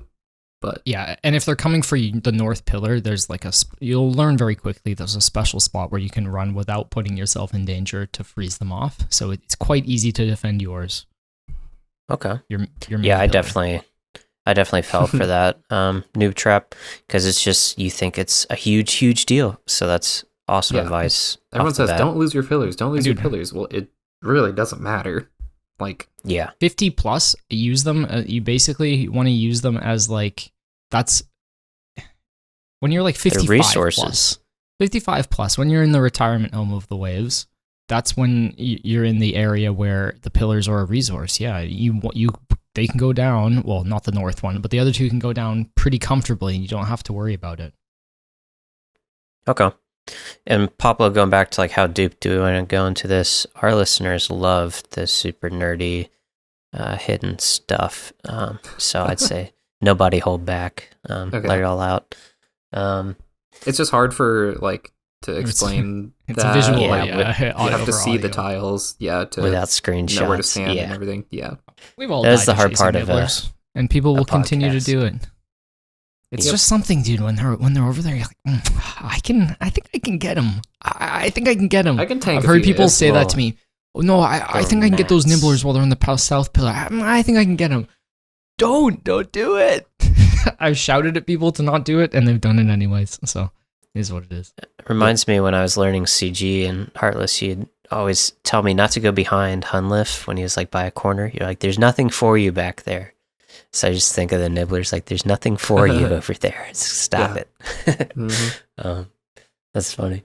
Okay. I've also seen people run south, like they're going to hit the nibblers, freeze them again, and then realize that they're taking 2 or 3 hits from the other monsters, not even make it to the range where they can cast, and start running back to the pillar. So they accomplish nothing except taking 4 hits from monsters and going, oh crap, I'm gonna die, I gotta run. Or God forbid their first freeze doesn't catch, and they wait 10 ticks in the open, praying mage, tanking the ranger in melee and bat. Yeah, it can be a nightmare. Good times though. Okay, so that covers the nibblers. Was there anything else you guys wanted to add before we move on with the nibblers? No. That's it. All right. So Poplo started out with that one. So Heartless, maybe we'll start out with you on this. The bats. You pray range against them, is that correct? Yeah, so tell me a little bit about them. The bats used to be very toxic. Every hit, they would drain your prayer and drain your stats, but now they only drain your prayer. which is a And great you run, okay. and run energy. Yeah, they Yeah. used to drain everything, so you would have to like prioritize killing them. But now you don't have to worry about it too much. You can tank a few prayer point hits and a bit of run energy or whatever they tank you for. They're not gonna ruin They your. drain. So they drain Right. your run and your stats, not your prayer. Oh, okay. Is that what they do now? But Yeah. it's slow. It's not as bad as it used to be. I remember. I didn't even know. they Basically, did It just that. has a chance to drain. I think it always drained. It used to always drain your stats and your prayer if they Okay. hit you. And now it's It just a has chance. But So they they're always less drain your run. toxic than they used to be. Basically, is the point. So you can tank them for a little bit. There's also, you'll learn very quickly when you start watching YouTube videos, which we'll get into later. One of the first things you'll learn is that there's some really easy bat safe spots. And a lot of the other solves, like killing meleeers or, trapping things, involves going to those bat safe spots so they can't really get you. But yeah, if there's one on you and then a ranger and a meleeer, the bat is not a priority. It's one of the lower priorities. It's usually one of the last things you kill in a wave. Do you have Okay. anything to add to that, Poplo? No, I think you said they have the shortest range. Yeah, so they get stuck a lot of Mhm. times, and they don't hit you very often. So Yeah, not a priority. you can tank them. Yeah. Okay. Moving on, we have this one is really tricky for me learning. Oh boy. The blob. So Poplo, you want to start us out with the blob? Okay. What do they do? Yeah, so once blobs spawn, okay, so everything else in Inferno is on a 4-tick attack cycle. So they'll attack you every 4 ticks. The blobs are different because they're on a 6-tick cycle. And so they will attack you a lot less often. But the way they can attack with either range or mage, and the way that they choose which one they do is they will read your prayer on tick 3, and they'll attack you with the opposite on tick 6. So I said they're every 6 ticks. So if you're praying range on tick 1, 2, 3, then they read you're praying range, and they'll attack you with mage on 6. So they're only attacking once every 6 ticks, but yeah, they can switch. They can also melee you if you're in melee distance. And then when you kill them, then they will break into 3 spawns of like a smaller blob. Think same thing like fight caves, where if you kill the little meleeers, then they break into 2. These will break into 3, and there's one of each style. There's an attack, or there's a melee, a range, and a mage style of the smaller ones. And normally when you kill them and they break into the 3, that's when you're barraging or blood barraging them, because they're often grouped up. And they'll mess you up, won't they? And they can mess you up. They're pretty accurate, and they can hit like 30s or something like that. Yeah, so don't take their size for granted. They will ruin your day if you ignore them. Yeah.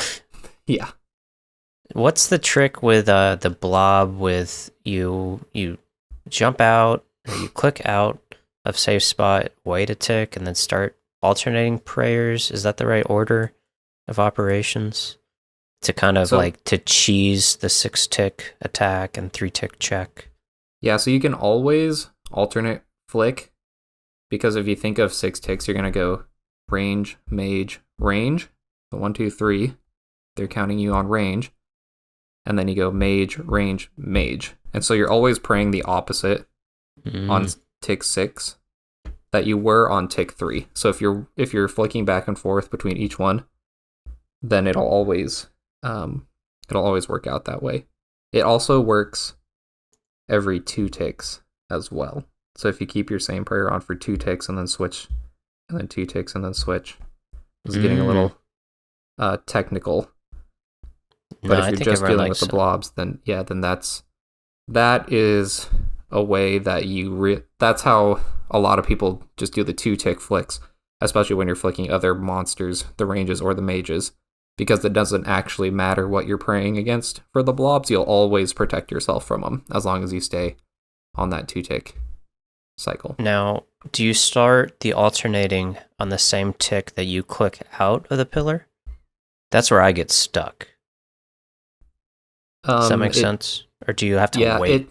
So if you're 1 tick flicking, it doesn't actually matter because you're always going to protect. But if you think about it, like when you run out of the pillar, they don't attack you immediately. It takes 1 tick for them to actually start attacking you. So you could actually hit them 1 tick before they hit you. I think that's... Yeah, it's like as soon as your weapon... yeah, I can dive in. The blob is basically, Poplo said, they're very unique. So they're doing these like scanning and then hitting you with the opposite thing. When we said the Inferno teaches you a lot about the game, it does, and the blob is the reason why. It basically forces you to learn how the tick system works. So we run on 100 ticks. Every tick is 0.6 seconds. And the mechanic of the blob will force you to sort of visualize the tick system so that you know how to pray against things correctly. So yeah, as soon as there's basically 2 ways, like Poplo said, you either 1 tick alternate or 2 tick alternate. I think it's way easier to do 1 because you just go back and forth every time and then you never mess up. That's how I learned. Some people do 2. It's whatever you prefer.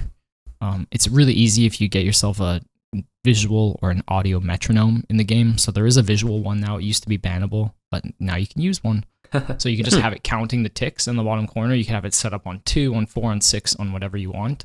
And you can just alternate. If you have it alternating colors, you could just click on your prayers each time. And it's a really simple way to learn. Or you could click, every 2 ticks on a certain color. There's a bunch of ways to set it up. I used an audio one. It would just tick, tick, tick, tick, like a metronome. It was all that was legal back then. You couldn't get a visual one. I assume visual is way easier to learn with. But yeah, that's what's going to help you quite a bit. But as soon as it sees you, that's when you start flicking back and forth. And it doesn't really matter in the super deep waves. The great thing about the blobs is when you've learned how they work, like let's say there's a major and a ranger on you, you can ignore the blobs completely, because as long as you're doing a 1 or a 2 tick alternating defensive prayers against the other minions, the blobs will always fall in line as long as it's an even pattern. So 1 or 2 is perfect for that. Okay. Does that make sense, kind of? Yeah. They're really annoying at the beginning, but as soon as you learn them, you're like, they become not that big of a deal.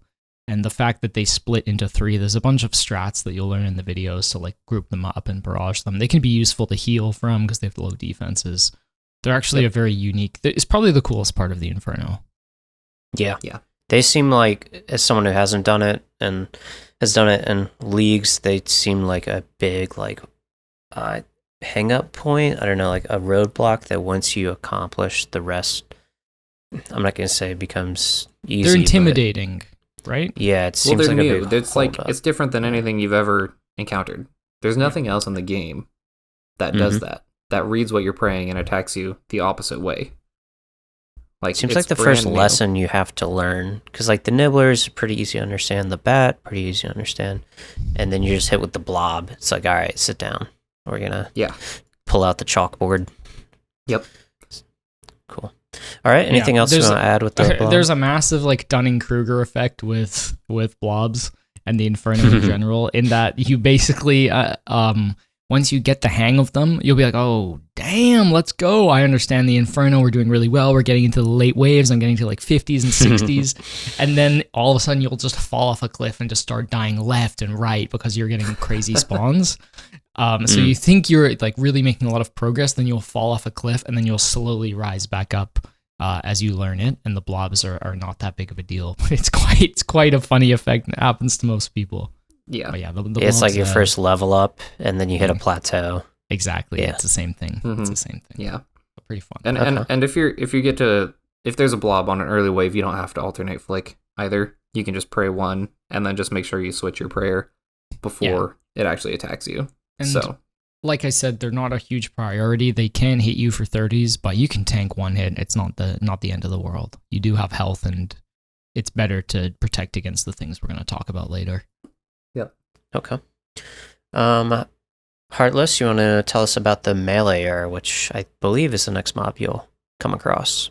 Yeah, the melee error is really cool. He's really easy. He's huge. I think he's 4 or 5 tiles. So he's super easy to safe spot, but he has a unique mechanic. Basically, every 30 seconds. If he hasn't hit you if he hasn't hit you with an attack, he will dig and pop up right next to you, but there's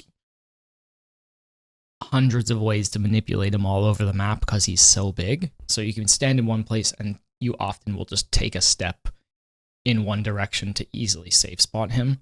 So he's problematic, but you have about 30 seconds to come up with a plan for him. And often when we talk about solving waves in the late end stage of the Inferno, like when you're in the 50s and 60s and you have all the minions coming at you, solving it involves knowing how you're going to deal with the meleeer.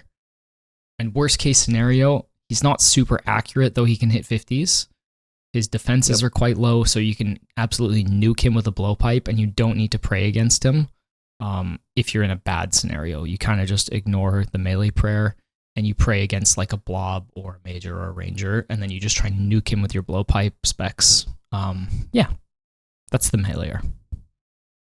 Poplo? Anything with the meleeer?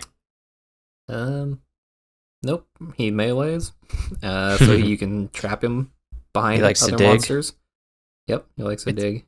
You can, I'd say probably for this guy, the main thing that you're going to be using for pillars is a corner trap. And so basically, we were talking about the tiles around the north pillar. There are certain tiles that you can stand on where he will try to come around the pillar and melee you. But the way that NPC pathing works is that you can stand on the edge of the pillar and he won't be able to hit you and you can still blowpipe him. So he's pretty easy to deal with. But yeah, like Heartless said, you're on a timer. You only have a certain amount of time to figure out how you're going to deal with him before he digs and pops up right next to you. Which is why the T-bow is so good, because it can kill the major especially super quickly. And then you don't even have to, we can kill the major in 30 seconds, so you don't even have to worry about the melee digging. You can just pray melee against it when it comes up. Yeah. One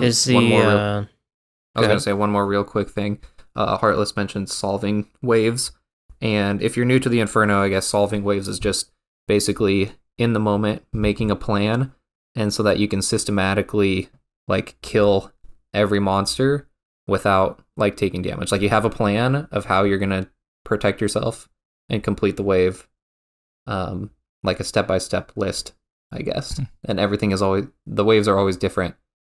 So once you have a solve, basically, then you have a plan of how you're gonna kill all the monsters and protect yourself too.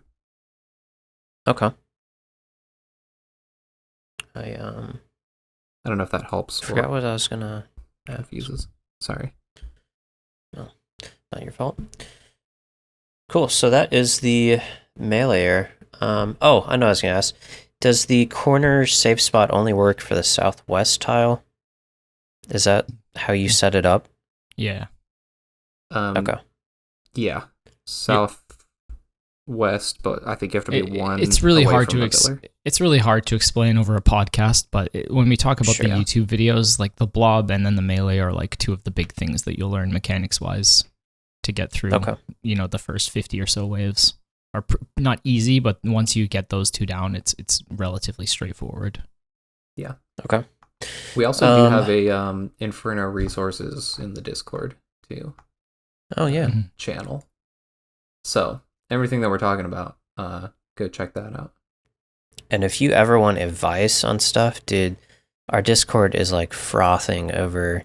They're just salivating anyone posting like a clip of like, why did I die here? You're gonna get like 19 responses in 30 seconds of. Oh yeah. You're gonna wish you got less opinions, but you'll get a lot of people willing to help.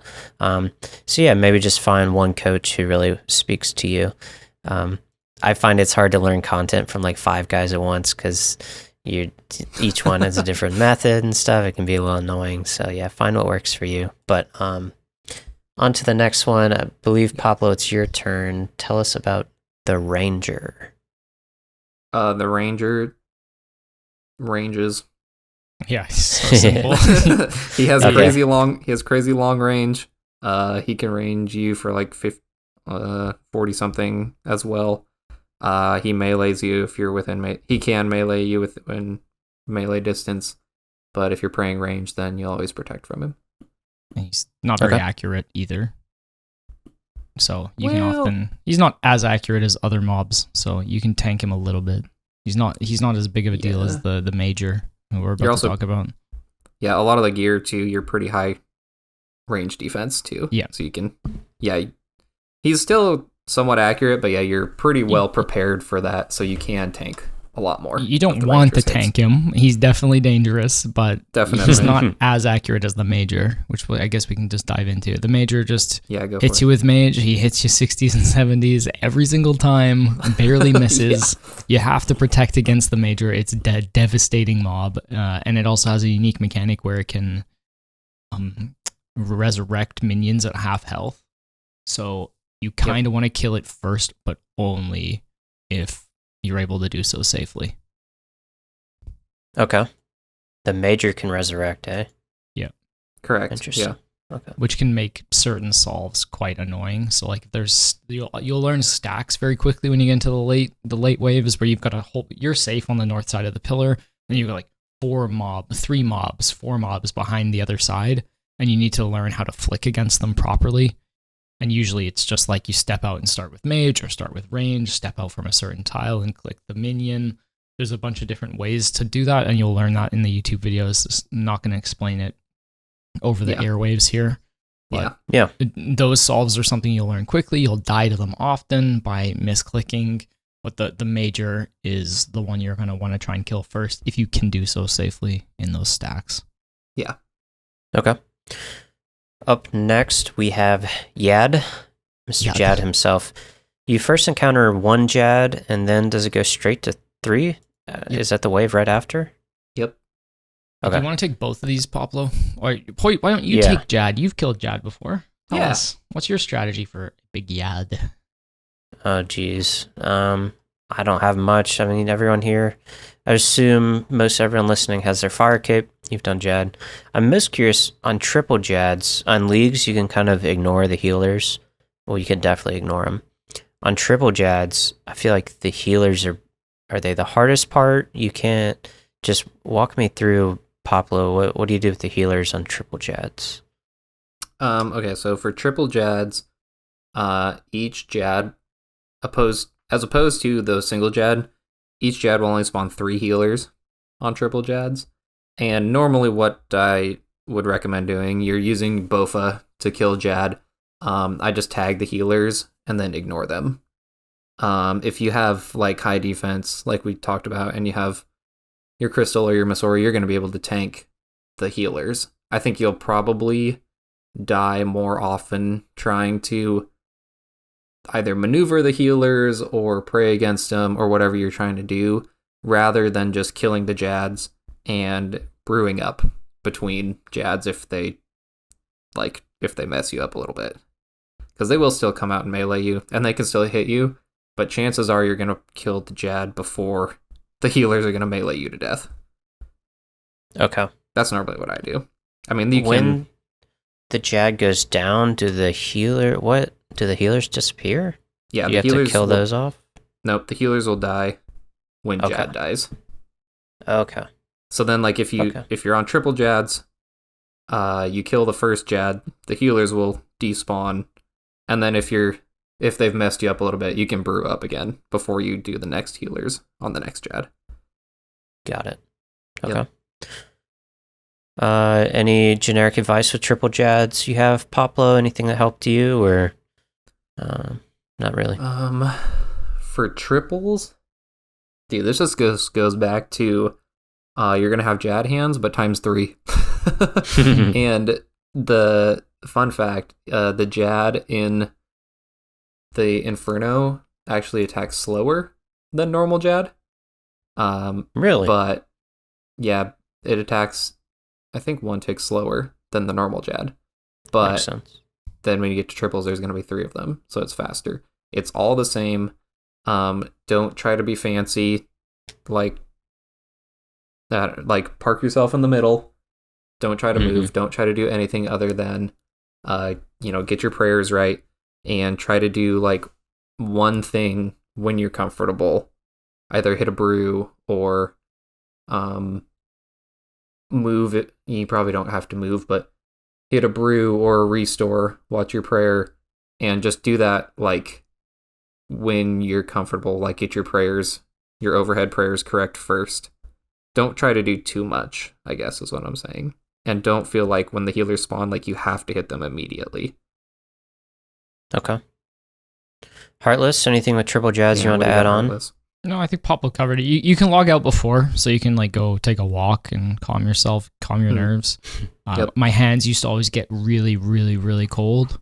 I have a circulation problem, so I would go and warm them up. Dark technology was the hot water bottle on the lap to keep me warm. So, No way. no, genuinely. Yeah, my hands just get so That's cold, crazy. especially in the winter, which is when I did my cape. So, dark tech there. Little hot water bottle tech. Okay. Heated blanket tech. Heated blanket, All right. I like it. Yeah, they're really intimidating, but Once you get them, you got them. Overwhelming too. Yeah. yeah, there's a lot going on at once. Yeah.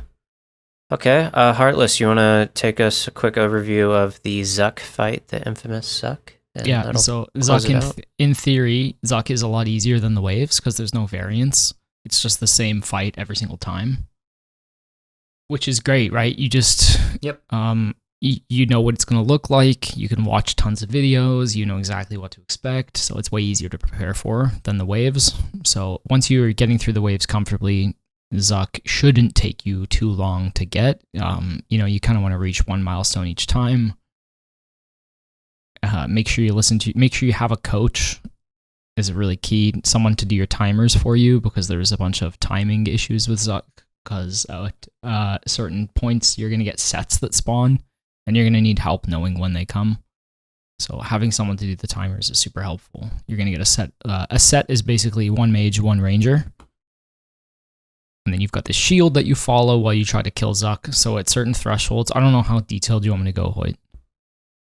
Maybe just like you want to walk. They like through the fight. detail. Yeah, sure, As long sure, as it's sure. not 45 Let's dive minutes, but yeah. It'll be quick. So yeah, you start by doing a full pass. So the shield goes from left to right, all the way across or right to left, depending on which side it starts on. It does a full pass, then spawns a set. A set being a ranger and a major. You want to kill whichever one's closest to you. Yeah, ideally, you kill the ranger first, and then you just tank the major by praying mage against it. And then you get Zuck below 600 HP to pause the set timer, so they won't spawn anymore. Because after the first set, they spawn every 3 minutes. So you want to get them down as quick as possible. Yeah. So usually you kill the ranger and then just pray against the mage. And if you don't hit them, they'll hit your shield, and your shield has a health bar, and you don't want your shield to go down, because then you'll just die to Zuck. So Yep. there's very specific safe spots. You'll learn when you watch a video. But yeah, the sets are a pretty unique part. And the first one's kind of guaranteed, so you know exactly what to do for the first one. And then once you get the set down, you can kill the major because the timer pauses, which is a pretty cool mechanic. So you're not like rushing, and then you can gather yourself. Then you want to drop Zuck below 480 HP, and then a Jad will spawn, which sounds terrifying. But you just turn your camera around and make sure you're on the safe spots every time Zuck attacks, and you can slowly kill Jad. Tag the healers off him with like a barrage spell, and then you just go back, finish off his Jad, and then you can get Zuck down nice and low. And then healers spawn at 200, what is it, 240? Yep, 240. 240, and then the healers, you just want to tag them one at a time, because if you don't, they will heal Jad. So usually tag them on the first pass of the shield, and then the second pass of the shield, you try to kill them as fast as possible. Blowpipe is ideal, but Blowpipe gets the job done too. Whatever you want to get those healers down, they heal super quickly, so you do want to tag them. Meanwhile, you have to make sure that a set isn't spawning during healers, or else you get really screwed. Yeah. And then you just finish off Jad once you've killed the healers. Finish off Zuck, excuse me. And then you're basically home free. Usually you'll have to deal with a second set after healers, or a third set if you're really unlucky or low level iron.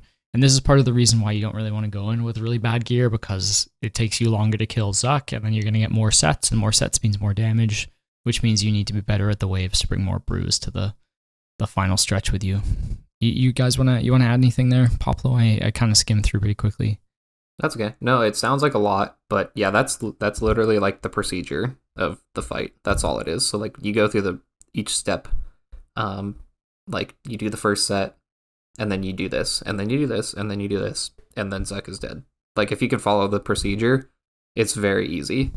I mean, not easy, but it's straightforward.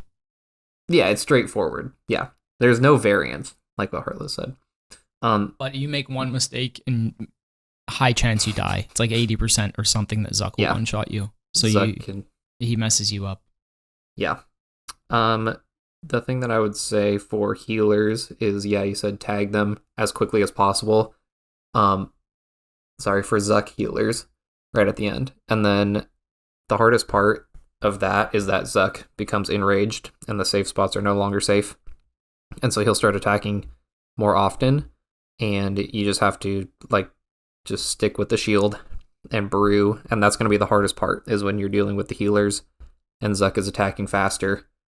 And when you tag the healers, they're also shooting like a mage attack, an AoE mage attack that you can't dodge.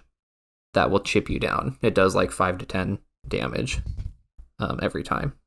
So that's going to be the hardest part of the fight.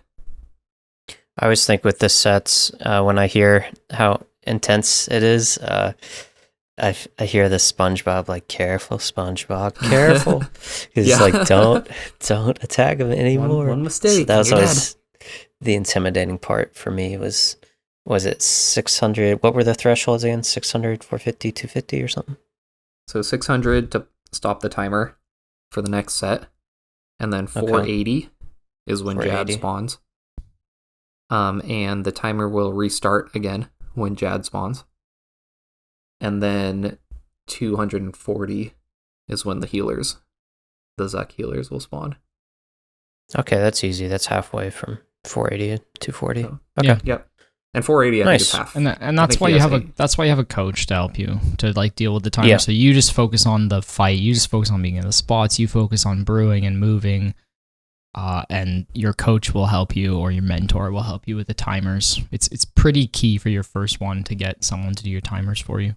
Yeah, the main reason why you want someone keeping track, like Heartless said, if the timer's going to run out and you spawn a set right after the healers pop out, like, you're in trouble. You're trying to deal with healers and Zuck and the set all at one time, and you're probably dead. Also, so you'd want to pause, take care of the set first, and then start the healers. And they can just give you advice too. Like, I've done it a few times with people where this is the dark technology section. So there's some times when, you'll be through healers and you're about to get a set that will spawn and you have almost no food left, maybe a dose of brew and a blowpipe spec, and that's all you have. And depending on where the shield is, sometimes I've done some technology where you can either just ignore the sets and try to finish off Zuck as quick as possible because it's your only chance and let them hit your shield, or you can pray range against the ranger and let the mage hit your shield a few times. You can use your shield kind of as leverage a little bit in order to increase your chances. Yeah, it's a resource. You're never going to be able to think of that in the moment. So having a coach who's been through it before can help you kind of get through unique situations. Yeah. And generally they're just there to calm your nerves, remind you to be at the front of the shield. It's really nice to have someone helping you. Poplo was there for me for my cape. So that was good. And then Raichu, another legendary member of the clan. I loved Raichu. He was there for my actual Infernal cape. Poplo helped me a lot too. I had some failed ones with Poplo. It wasn't his fault though. He was very encouraging. It's just nice to have someone in your ear, screaming at you, mate. So yeah. Remind you not to decant your brews during Zuck. Oh, do you want to tell them about that one? Oh no, this is embarrassing. I had to pull it off. Oh, I forgot about that. I don't know. This was like your second Zuck or something, and everything was going good. You were about to proc healers, I think, and we were waiting for a set to spawn, and you're just walking back and forth, and then you're staying with the shield, and then you, being a little OCD or something, just saw that you had two brews that weren't fully topped off in your inventory. Oh, so starts to decant the brews, falls behind the shield, gets one shot by Zuck. I can't believe I did that. It was a 2-dose brew and a 1-dose brew, and I decanted it into a 3-dose and died for it. Everything was under control. He just forgot to keep walking. That's some shit I'd absolutely do. Yeah. Oh, that was the peak. That was a peak I've heard that one moment. before. Oh my gosh. Yeah, that's rough. I didn't even That's rough. realize that I'd done it. I just did it out of like force of habit. Yeah. Just like OCD. Yeah. Pop Yep. was like, Can't have 2 half brews in your I was like, I didn't know that was a issue I had to be ready for. yeah, and You'll then see you some just stuff. scream at me for not decanting brews the rest of the time. Yeah, it was quite fun. Quite funny. Yep.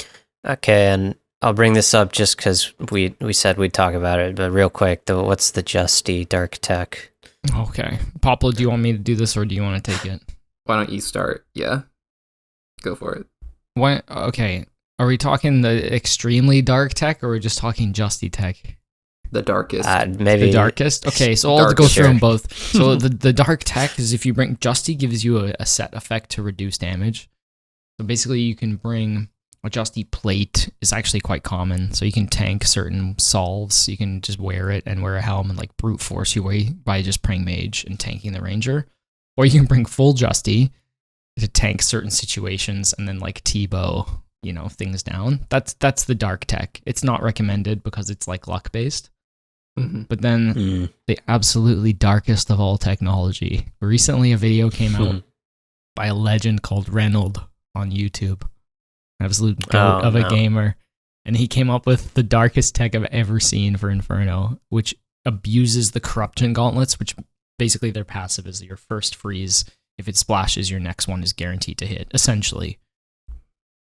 So you can freeze basically in max tank gear. So you just bring in the tankiest possible range setup, you pray mage, and you freeze things left and right, and then you can easily solve the wave. You just bring in like a T-bow and a Mazori top, and you can start blasting things down. Or I think you just bring an Eye of Ayak, and you can just stand in full Justy and destroy things. It's dark tech. So if you're really down bad and you just want one cape and you're struggling, go and check out that random video. It's hilarious. Okay, and That's all I have to say on it. You bring just minimal range switches. All you need is enough range switch to get through Zuck and Jads, I guess. Do you use it on Jads? Yeah, I think so. And then you just mage your way through all the waves with the Eye of Ayak and basically the corruption gauntlet abuse. Yeah. It's awesome. Okay. I love it. I actually love that he came up with it. Yeah, it's hilarious. It's an abomination of a setup, but it does work. So Yeah. that's great. I'll check that out for all you normal accounts out there. You can buy Justy or Iron Man if you've been holding on to it from Tob. There's your use. Maybe try it out. Last question I have for Inferno. What resource was the most impactful for your learning? I know No Monkey and Adicon have some nice videos. Is there one thing you'd recommend for me to just bunker down and watch that would give me a great learning base? What would it be? Heartless, I'll let you start. sure. So having a mentor, like I said, if you can, but if you can't, then I think Adicon and Monkey are excellent at basically everything in the game. Their videos are great. I learned a lot from them, but I didn't find them relatable. I think they're too good. They're way better than I'm ever going to be. And I found that really hard in that they would do often more challenging things in the Inferno than I would want to. And personally, when I teach people too, it's usually like my philosophy is more like, this is for one cape, you can learn how to get really good later. You need to know the basics. Do the safest solves when you're on the waves. Don't do the most efficient. Don't go for the mage when you could kill the ranger, and then if it respawns later, you just go a little bit slower, but you get there safer. Was my philosophy for learning. And there was this guy called Dear Lola 1 on YouTube. He's rank 2 Inferno. His guides might be a bit old now, like 2022, 2023. Awesome. He's so relatable. He's not like a gifted mechanical player. He just does the fundamentals. He teaches you perfectly how to do it. He has max setups. He has Bofa Iron Man setups. He has so many little tips and tricks. He shows a video of him taking like 50 attempts to get his fire cape, so he comes from humble beginnings. And I found him more relatable in that my skill level was closer to his than it would ever be to No Monkey or Adicon, despite them having good tips. So I think just vary your sources, but that was my favorite one for learning. Okay. Poplo, any favorites from you? Written or I know video? this guide is really 6 years ago, but I used the exact Inferno guide. Okay, the goat. That one's pretty good. That one will explain tiles and stuff. Some of the gear and stuff. I mean, like there's a lot of upgrades that have been made since then. But yeah, having a coach, even like you can practice flicking outside of Inferno too. Just like if you want to practice your 1-tick flicks or your 2-tick flicks, you can practice those just without things even hitting you. And yeah, just stay calm. It's like mostly a mental thing. Remember to breathe. Yeah, remember to breathe. Right, it's just as much a magpies. mental challenge. Yeah, mechanically, there's lots of harder things in the game. It's a lot of mental. But yeah, it is a grind. It's long. Takes a while. What was I gonna say? Don't chase the nibblers. And when you're learning, use your resources, use your brews and restores as much as you need to, because you're gonna learn so much more just getting farther into the Inferno every time. I would rather someone used all their brews and just died because they ran out of supplies, but got as far as they could, than someone who's trying to do things perfectly and don't want to use their brews because they're saving them for later waves. But if you die, you might not even get to those later waves. Mm-hmm. So use your brews, use your restores. Don't be afraid to click yellow, and always check to make sure that your autocast is set up after you've brewed. As James would say. Yeah. True. Yeah. Okay. Last piece of advice real quick is also this takes a little bit more time, but also like improving your decision making faster is big. Like if you're just standing behind a pillar and there's a lot of things coming at you, it can be very overwhelming. And sometimes, we alluded to this, but sometimes the best solve is just put on your blowpipe, tank something, and kill something else. Like you got a melee walking at you, but there's a ranger on you. Like just pray range, just blowpipe the meleeer down, and then you can breathe. Mm-hmm. Like sometimes DPS is the best thing that you can do, and just shoot something, but you have to make that decision quickly. So yeah, speed of decision making is also something that you'll learn as you get further in the waves. So I think that's Hoyt, a bit more hard dark tech for you, Hoyt, is you can like watch a YouTube video of someone doing Inferno, and you can pause it as the wave spawns in the late waves to practice seeing what you would do, and then you can play it to see what they do. It's a pretty cool way to learn solves. Okay, yeah, I like that. Okay, learn there stacks and stuff too. Yeah, those are all fundamentals you'll learn pretty quick from videos and stuff. So yeah, it's good times. Yeah. Was there anything I didn't ask that you guys wanted to talk about real quick before the chest room? I'm just because you haven't got to talk much, Hoyt. I'm curious what you want before you step into the Inferno. What's your journey going to look like with it? Honestly, if I had rigor, I'd do it right now. Okay. But for me, I'm 2268. And max is 22. You've got to throw his total level in there. Yeah, max is 2277. So I want the Infernal Cape before I max. Now sailing's going to come out. So timing. I just improved my internet, like I talked about. It seems like I'm lagging, but no. The answer to your question is probably just rigor, and I kind of wanted a light bearer in case I wanted to try that tech for more blowpipe specs, but I don't need that. It's really just rigor and the capacity to play consistently and like send attempts multiple times per week, which I have. I'm out of class until like next March, so now is kind of the perfect time, but sailing's dropping, so I'm thinking around Christmas time I'll be sending Inferno. Nice. But I have to get rigor first. I could get screwed.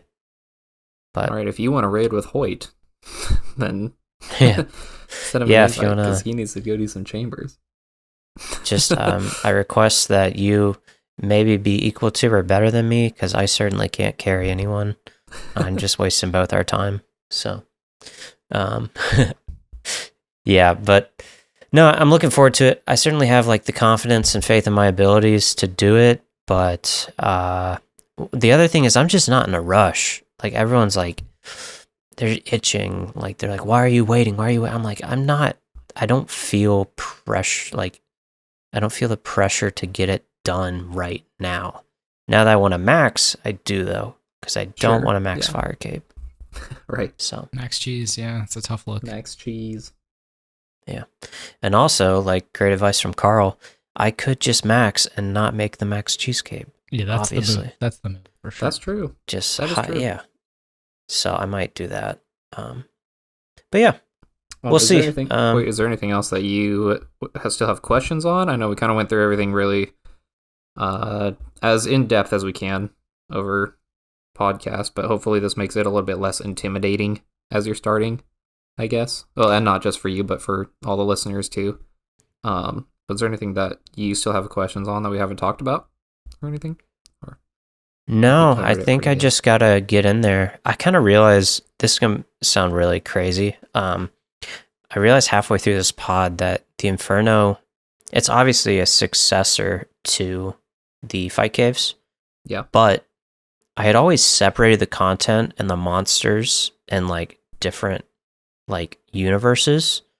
I didn't really realize the Blob in the Inferno is an upgraded version of the Blob in Fight Caves, which sounds crazy to say. Yeah. I just had this mental disconnect. Like I know it's the successor to it, but once you said it's just like the Blob in the Fight Caves that breaks into 3, I was like, oh duh. And it's like one of each style, which is different. But that and then the bats in the Fight Caves are like this little 1x1 tiny little guy. Yeah, gotta shoot them, they'll drain your prayer. I didn't realize that the bats in Inferno were like just a huge version of those that are scarier. That's pretty much everything. Yeah, I don't know why that never clicked with me until we were talking about it. I'd always separated them because you see one at the beginning of your journey and one at the very end. I had never. Yeah. I don't know.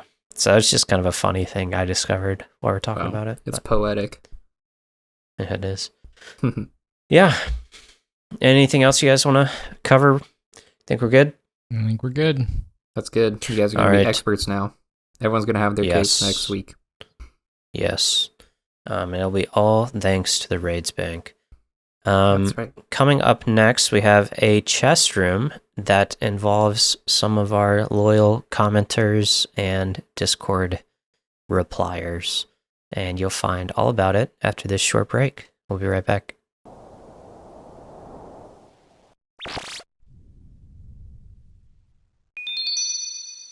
Hello and welcome to the chest room. This is a weekly segment where one of the hosts usually surprises the other two with a topic of their choice. Could be related to RuneScape or not. Could be a game or not.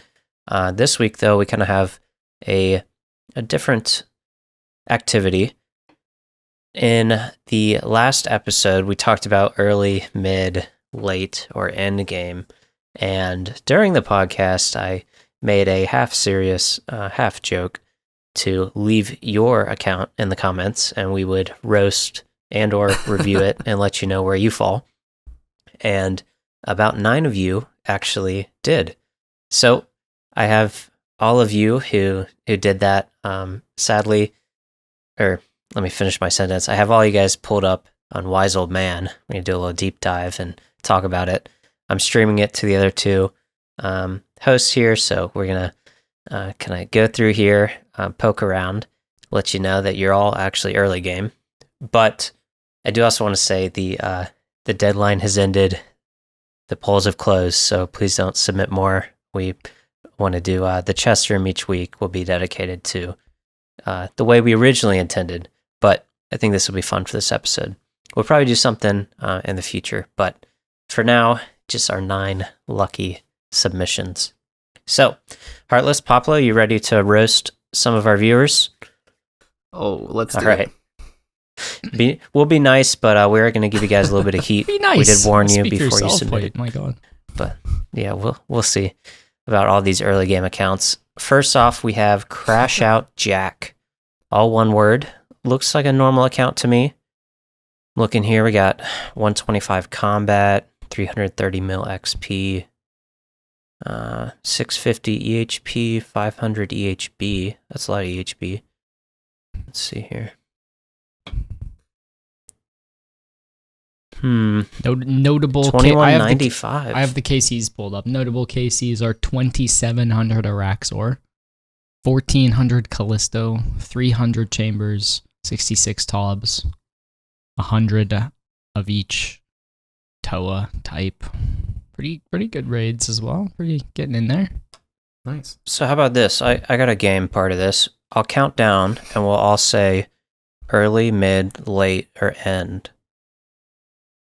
Okay? At the same time. Okay. Mm-hmm. So think about it for a second. Let me know when you're ready. I know what I'm going to say. Oh, well. Mr. Crash Out Jack is. I know what Hoyt's going to say Early. about everybody. Early. Oh, wait, you're not max Early. with 1000 KC in every boss? Early game. I don't know. I don't see any Infernal Cape on here. So. True. I don't see any Tizcal Zuck KCs. Yeah, there's none. No. Okay. Got a bunch of 99s. A bunch of 99s. You know what you would vote? Yep, I know. I'm ready. Oh, yeah. Poplo, you ready? I'm ready. All right. After 1, say it. All right. 3, 2, 1. Late. Oh, Yep. Good. All right. Crash Out Jack, you were Yeah. certified late game. Compliments of the RaidsBank Nice. podcast. Go get those AFK skills up, my guy. 90 Yeah. fishing? What is this? I've almost got that on the game. Come on. What is this? At Barb, 83 rune crafting. 83 rune crafting? Hoyt's going to have his pitchfork Yeah, I out take it pretty back. soon. He's early game. Yeah, there we He go. can't make a wrath rune. Hey, No, to be go fair, ahead. the rune crafting sucks. So Hey. he's just working his way Listen through the here. tiers of Gothics. He wants to keep Yeah. it on rune crafting, you know, He'll be maxed in a year. Poplo's been banned. in a year. Yeah, you guys won't be seeing Poplo around anymore, so. This is a He just man cuts me who's off for the rest of the man recording. who's ready for his Infernal Cape for sure. It's time. Yes. Definitely. 38 million range XP. It's time. It's time to dive in. Jeez. All right, so thank you, Crash Out Jack, for your submission. Up next, we have Czar Xavier. Looking across the board here, 120 combat, total level 914, 254 EHB, 43 EHB, sorry, 254 EHP. Let's look at some bosses here. Done some Borky. Dipping his toes into some Done boss. some Pork. Scurious. A A little little bit of Chaos Kraken. Fanatic. A little bit of DT2. A little Mole. I got Okay. my answer. I got my answer. Poplo, what do you Yeah, think? I'm ready. Okay, I'll count down. 3, 2, 1. Mid. Easy mid. Xavier, your mid-tier. You are building up a beautiful account, though. Let's see. Good foundations. Highest rank. Yeah, doing some Huey, Scarius, Vardorvis. Varge is hard, dude. So I respect little that. Raxor KC, so good, nice high Slayer level. Looking good. Looks like just Yeah. got to a Raxor, so it's probably the first task Damn. actually completed. Oh, Pretty I like this, dude. This is a PVMer at heart. His Yeah. freaking skills are barely up for, Quest Cape Rex. Yeah. 90s in the combats. 71 90 prayer. cooking. That's what I like to knows see. knows how to spend his money well Yep. on his combat stuff. hmm What I respect is he's got base 70s where I hate seeing like that 36 Hunter or something pisses me off. So I can tell that he's rounding out his account. I like that. Nah, just keep going PVM. Dipping his toes No, into no, the no, no. Vardorvis. Keep Base it going, 80s man. next. I'm going to check on you, Xavier. I need base 80s next, all right? Beautiful stuff. All right, moving on. Iron Moon 47. Wonder if it's an Iron Man. Let's see here. It says regular, Spoiler alert. but it could be iron. Not an iron. Not on the Iron Man high scores, at least. That's hilarious. Yeah, interesting. Okay, combat level 100, Wow. 22 mil XP, EHP 82, EHB 23. Lowest level construction at 50, understandable. 53 crafting though. Bosses. Let's see, this could be the litmus test. 152 A Huey. little bit of barrows. probably some A little masses. bit of lunar chests. little bit 100 Huey. lunar chest. Moral Titan. Okay. I like it. I think I know. Yeah, I think I know what my vote is. Are you two ready? Need another minute? Yeah, I'm ready. Ready. Poplo. All right. 3, 2, 1. Early. Mid. Early. Oh, Okay. we- Heartless, defend your position. I feel like this is a perfect account that's like just finished early game and is like pushing into the mid game, like starting to like dipping the PVM wise, like they're doing Scurious, Moons, Barrows, Huey, Yeah. you know, stuff like that. But obviously, you still have quite a few skills to level up. Like construction is still 50. Like my guy, we got to get that up. I know this guy got I was Barrow's on the gloves? border here. Yeah, probably no Barrows gloves yet. So yeah, maybe still early game. Yeah, I can't tell if they have the diary cape, you know, so it's hard for me. Yeah. How many music kid. tracks? No, they got? I was That's on the real- verge. How many what? How many music tracks do they have? That's the real. Yeah. And is it trimmed? No, I was on the verge here. I wasn't quite sure, but yeah, I think 115 Barrows, 100 lunar. You're closing in on the fun mid game, but I'd say very tail end of early game. Just my vibe check. Also, but wild that your name is Iron Moon 47 and are a main. it's a regular.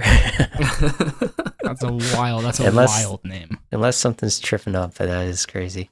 Maybe they use that for all their online Maybe. names. I don't know. Maybe. Thank you for your submission and our first disagreement. So that was good. Maybe we'll get some more of those. Next up, we have a friend of the pod. You're all friends of the pod, but this one, even a friend far before the pod, Miss Shiver Shard. And let's see here. Combat level 122, 205 million XP, 526 EHP, 240 EHB, 2091 total. Very high up there. 75 rune crafting, so that's points against her. Points for Let's see. her Yeah, for points- the low rune crafting. Points for Shiver for this one for sure. 75 roof crafting. That's enough. You just stay right That's there. enough. Yeah. Tons of Huey total. I know some of that was a bingo I had with her. She's a Small gamer. Huey obsession. Mm-hmm. Tons of the viewers can't see it, but she has 653 Huey. Let's see, 1500 Callisto, but you can mask that, so who knows? 2216 Vorkath. Holy, That's She's impressive. a gold farmer. Yeah. True. she's a gold farmer. Confirmed. Is that a new tier? Yeah. How many listeners Okay. from Venezuela do we have, Hoyt? I don't know. Let me pull that up.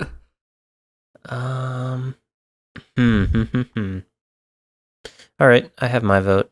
Sure. Are you two ready? Yeah, me too. Yeah, I'm ready. Mm-hmm. All right, 3, 2, 1. Mid. Late. Late. Oh my god. Ooh. Heartless, defend your position. So I said the last one was mid, and that was a mistake. It should have been early. This is, I think Shiver's like on the verge of being late. Maybe is late. I don't know. It's kind of like the borderline between the two. You know what I mean? Just because there's not much raid KC, Mm-hmm. but definitely has KCs in certain things. So yeah, probably mid to late, right around the edge. I agree. It was kind of hard. No, That 77 herb blower holding me back. Oh, God, I gotta give props to Shiver. Pet hunter, yeah, true. Actual pet hunter. though, grinded but- for Huey. Pet hunting. Oh, is she that why? started dipping her toes into Inferno. So Yeah, that's- you're right. that's It's probably personal. late. You're right. It's probably late. This is the thing, though, right? Because I'ma some give- people, like the yeah. way Shiver plays, she obviously loves going for certain pets and, like, doesn't The really cutest care ones. about... Yeah, exactly, the dragons and stuff. Mhm. So doesn't really care about other things, which is... So therefore, the account is, like, a little bit more unique than you'd see. You usually don't see someone with this high KC at, like, Vorkath, and I think it's all dragons she's going for. Vorkath, Huey, probably looks like Wintertodd, Zulrah. So it has some really solid KCs. It's very specific bosses. So yeah, you're probably right. It's late game. Started some Yama. It is a nice spread, but ultimately, like 240 EHB is that kind of verge between mid and late. because it's like a lot of bossing, but also not a lot. It's just But concentrated. hers is very Also, concentrated. what, Shivers, like 3 98 bosses. strength? What is that? Why do you have 96 defense and 98 strength? Come on, It's get not that. good. It's get that not good level enough. up. That's 400k Get left. that level. Go Get that ahead. level Go hit the better be crab. up. Go hit the crab. Get over to the crab. Yeah. Yeah, come on. All right. Well, thank you very much, Shiver, for your submission and for always supporting the pod with kind words every week. They don't go unnoticed. We appreciate it. Totally. Up next, we have Wilburnator, kind of a new, very active member of the Discord. Been very positive light in the community, so good to have him. Let's see here. Wait, can I start this one off? 76 mil XP total, 5 EHB, 162 EHP. But what's his rune crafting level? Okay, so 69. also anyone who doesn't know, Nice. EHB means efficient hours bossed, and an EHP means efficient hours played, according to this Mhm. website. So basically, what's the fastest possible? If you use the best possible methods, how many kills per hour could you get at a boss? And if you use the fastest possible methods, how much XP per hour can you get? So often people don't play at peak efficiency, so usually people have done quite a lot more hours than suggested by this. I just realized we hadn't explained that. And it's just a metric. Yeah, multiply the numbers by like 4 to get the real one. Yeah, maybe not that much, but like probably double. Maybe not. Mhm. Yeah. No, it's they're also very inconsistent because these websites don't know if you soloed a boss or teamed it. So you see things like Nex and Huey where the efficient hours they give you don't always line up with reality. Same with even like Wintertot KC. You could solo or mass it, Yeah. So, but simply like if you've done like you can kill like maybe 20 Vorkath per hour, let's say that's efficient, and you have 100 KC, that means you have 5 EHB because you've killed 100 of them. Even though the reality might be it took you a lot longer than that. That's the score you'll get on these kind of like generic websites. Yeah. Good call out. So yeah, looking at Wilburnator, I think I have my vote. Me too. Wait, guys, before we do Poplo, this, you ready? Certified. Wilbur, my friend, has a skeleton in his closet, What's the skeleton? and I am looking at this Iron Man high scores under this guy's same name. 252 total level iron before he de-ironed. Oh my god, that's Wilbur. a huge skeleton. 252. What happened, bro? You didn't even train crafting. Yeah, 30. Can we ban him? How much Wintertot did he get? Barely any. Oh, he didn't even make One the beginner. Wintertot. He did a beginner clue. Oh, it's a Wilbur, shame. what happened, bro? I didn't know Poplo would be the most toxic one here. Yeah, it's true. Digging. My man came over to the main side. You said this was a roast, so. Yeah, no, I love it. Dude went from 1 crafting to 96 as soon as he went to the main. What is this? Maybe his friend quit and just gave him a bunch of You know what gold. though? If you look at his grid master My count, man. oh, that's a real goat. That is crazy. 1912 total, 1 rune crafting. Let's go. That's what I'm Okay, talking about. okay. Got 99s, he's got 104 fletching, but boom, 1 rune crafting. That's a guy who knows how to get stuff done. All right. I'm friggin' pissed. I'm ready. All right. 3, 2, 1. Early. Mid. Really? Hoyt, defend yourself. Explain. No, Yeah, Hoyt, you. defend Okay, yourself. yeah, fair enough. 5 EHB. Okay. That's really it. 162 EHP. Definitely the numbers has- are just too Yeah, small. it definitely has Barrow's gloves though. Definitely has everything he needs to start doing PVM. Oh, 99 Yeah. farming. Yeah, dude. This Guys. he loves to chill and skill. Yeah, My I boy. could see mid. What's his total? His total is 1826. That's a good Yeah, account. I, That's I a really recant my solid account. statement. Late He's game, ready to hyper late learn. game. I'll give him mid. Late End game. game. I think I was pissed about the rune crafting, but I'll take it back. He's mid. You're pissed about the grid master. You pissed crafting. Hoyt off and you got That's sent to fine. the Yeah, early this is like someone who's perfectly ready to start doing some Huey, some lunar chests, a Yeah. little bit of bossing here and there, some DT2 stuff. You can push towards that. Yeah. Very cool. All right. Well, thank you, Very Wilbur, cool. for your contribution. And Oh yeah. for being an active member in the Discord. Love it. Up next, we have Dead Man Walking. Let's see here. Dead Man Walking. Total 2078.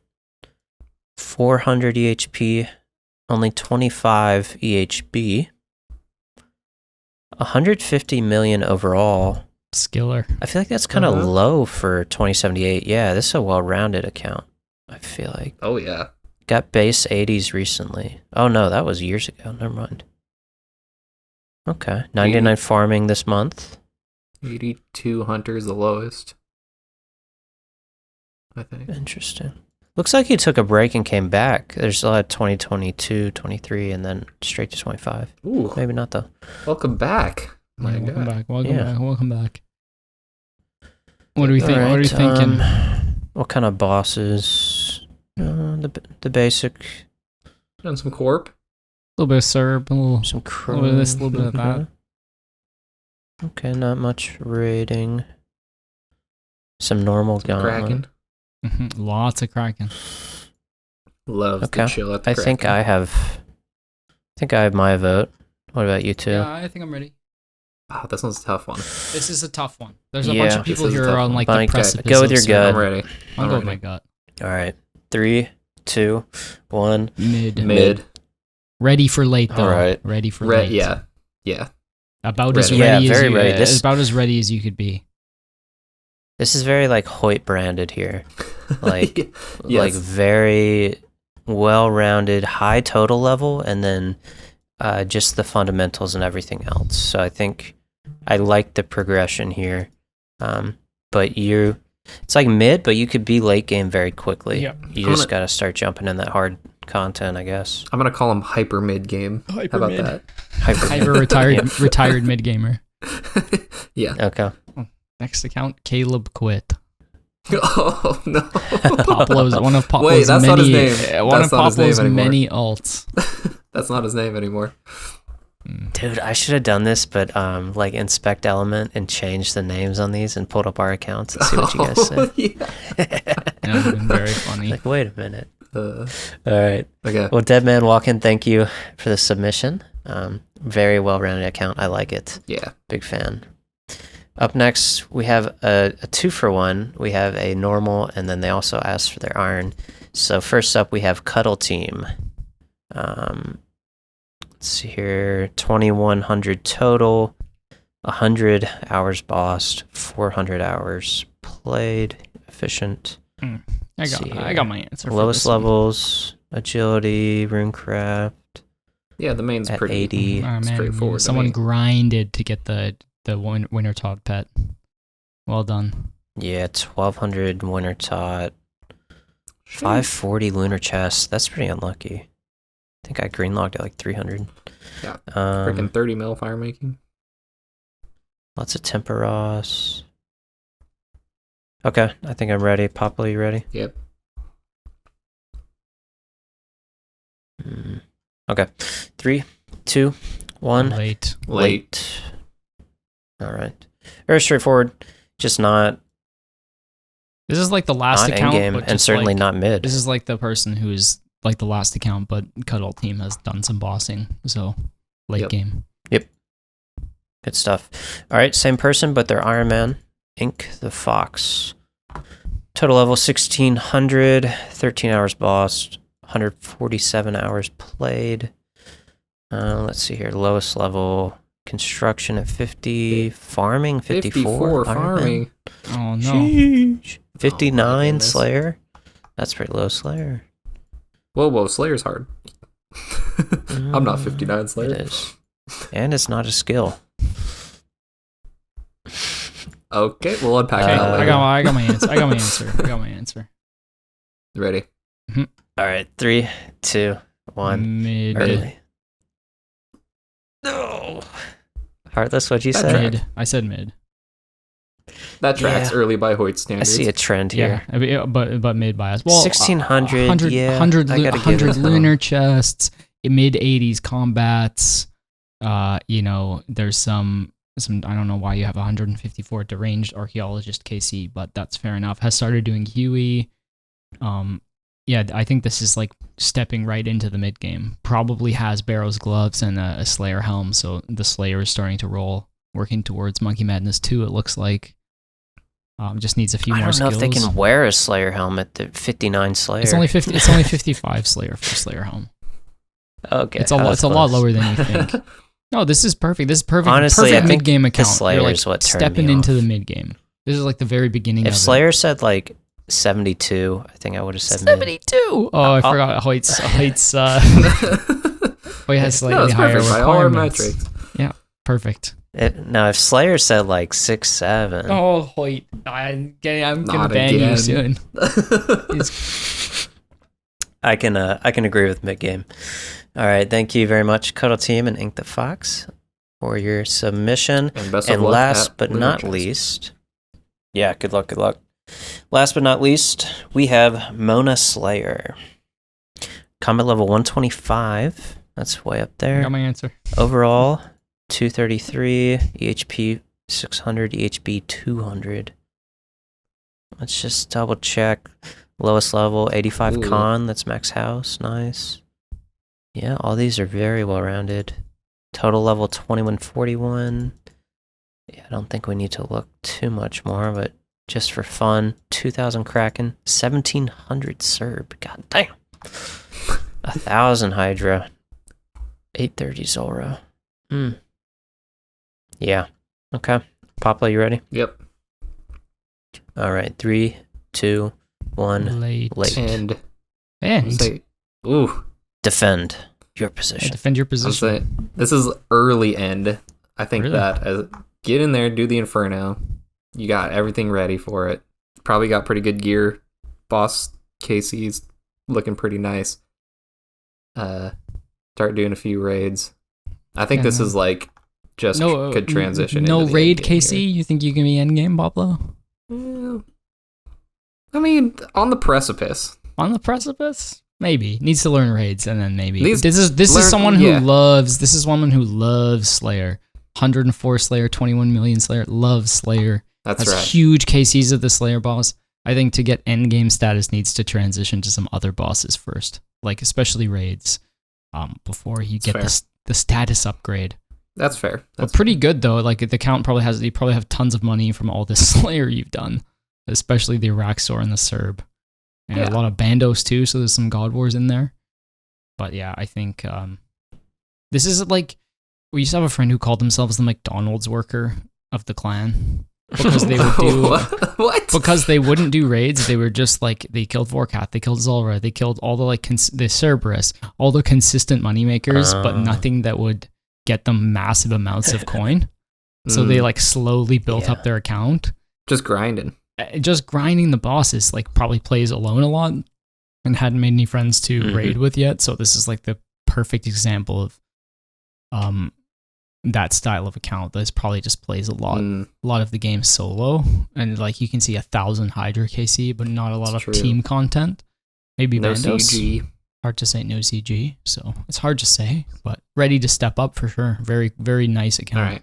Yeah, I'll say I'll change my answer to late game, but you can get there.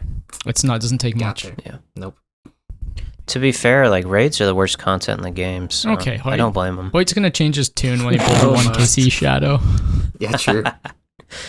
I mean, Mona Slayer could do 400 raids and have nothing to show for Sure, it, but Augury. but it's more about like the you know, learning like- of the skills, I would say. I know. That's I kid. Great stuff. Well, thank you all for your submissions. Again, please don't submit more. We won't do them, but maybe for like a fun holiday segment or something, we'll do some account roasts. I think this was fun, and I thought it was interesting how we all pretty universally agreed. So I think there is some objectivity to where your account is, but we also can't see a lot. What if some of these end games don't have their easy diaries done? You know, that'd be a big problem for Mr. Hoyt. It's true. But that ends it for us. Is there anything else you guys wanted to add before we say goodbye? nope. That's it for me. All right. Well, we'll see you all next week, and thank you as always for listening. Links in the description to join Endgame and the Discord and all that jazz. We'll see you around. See ya.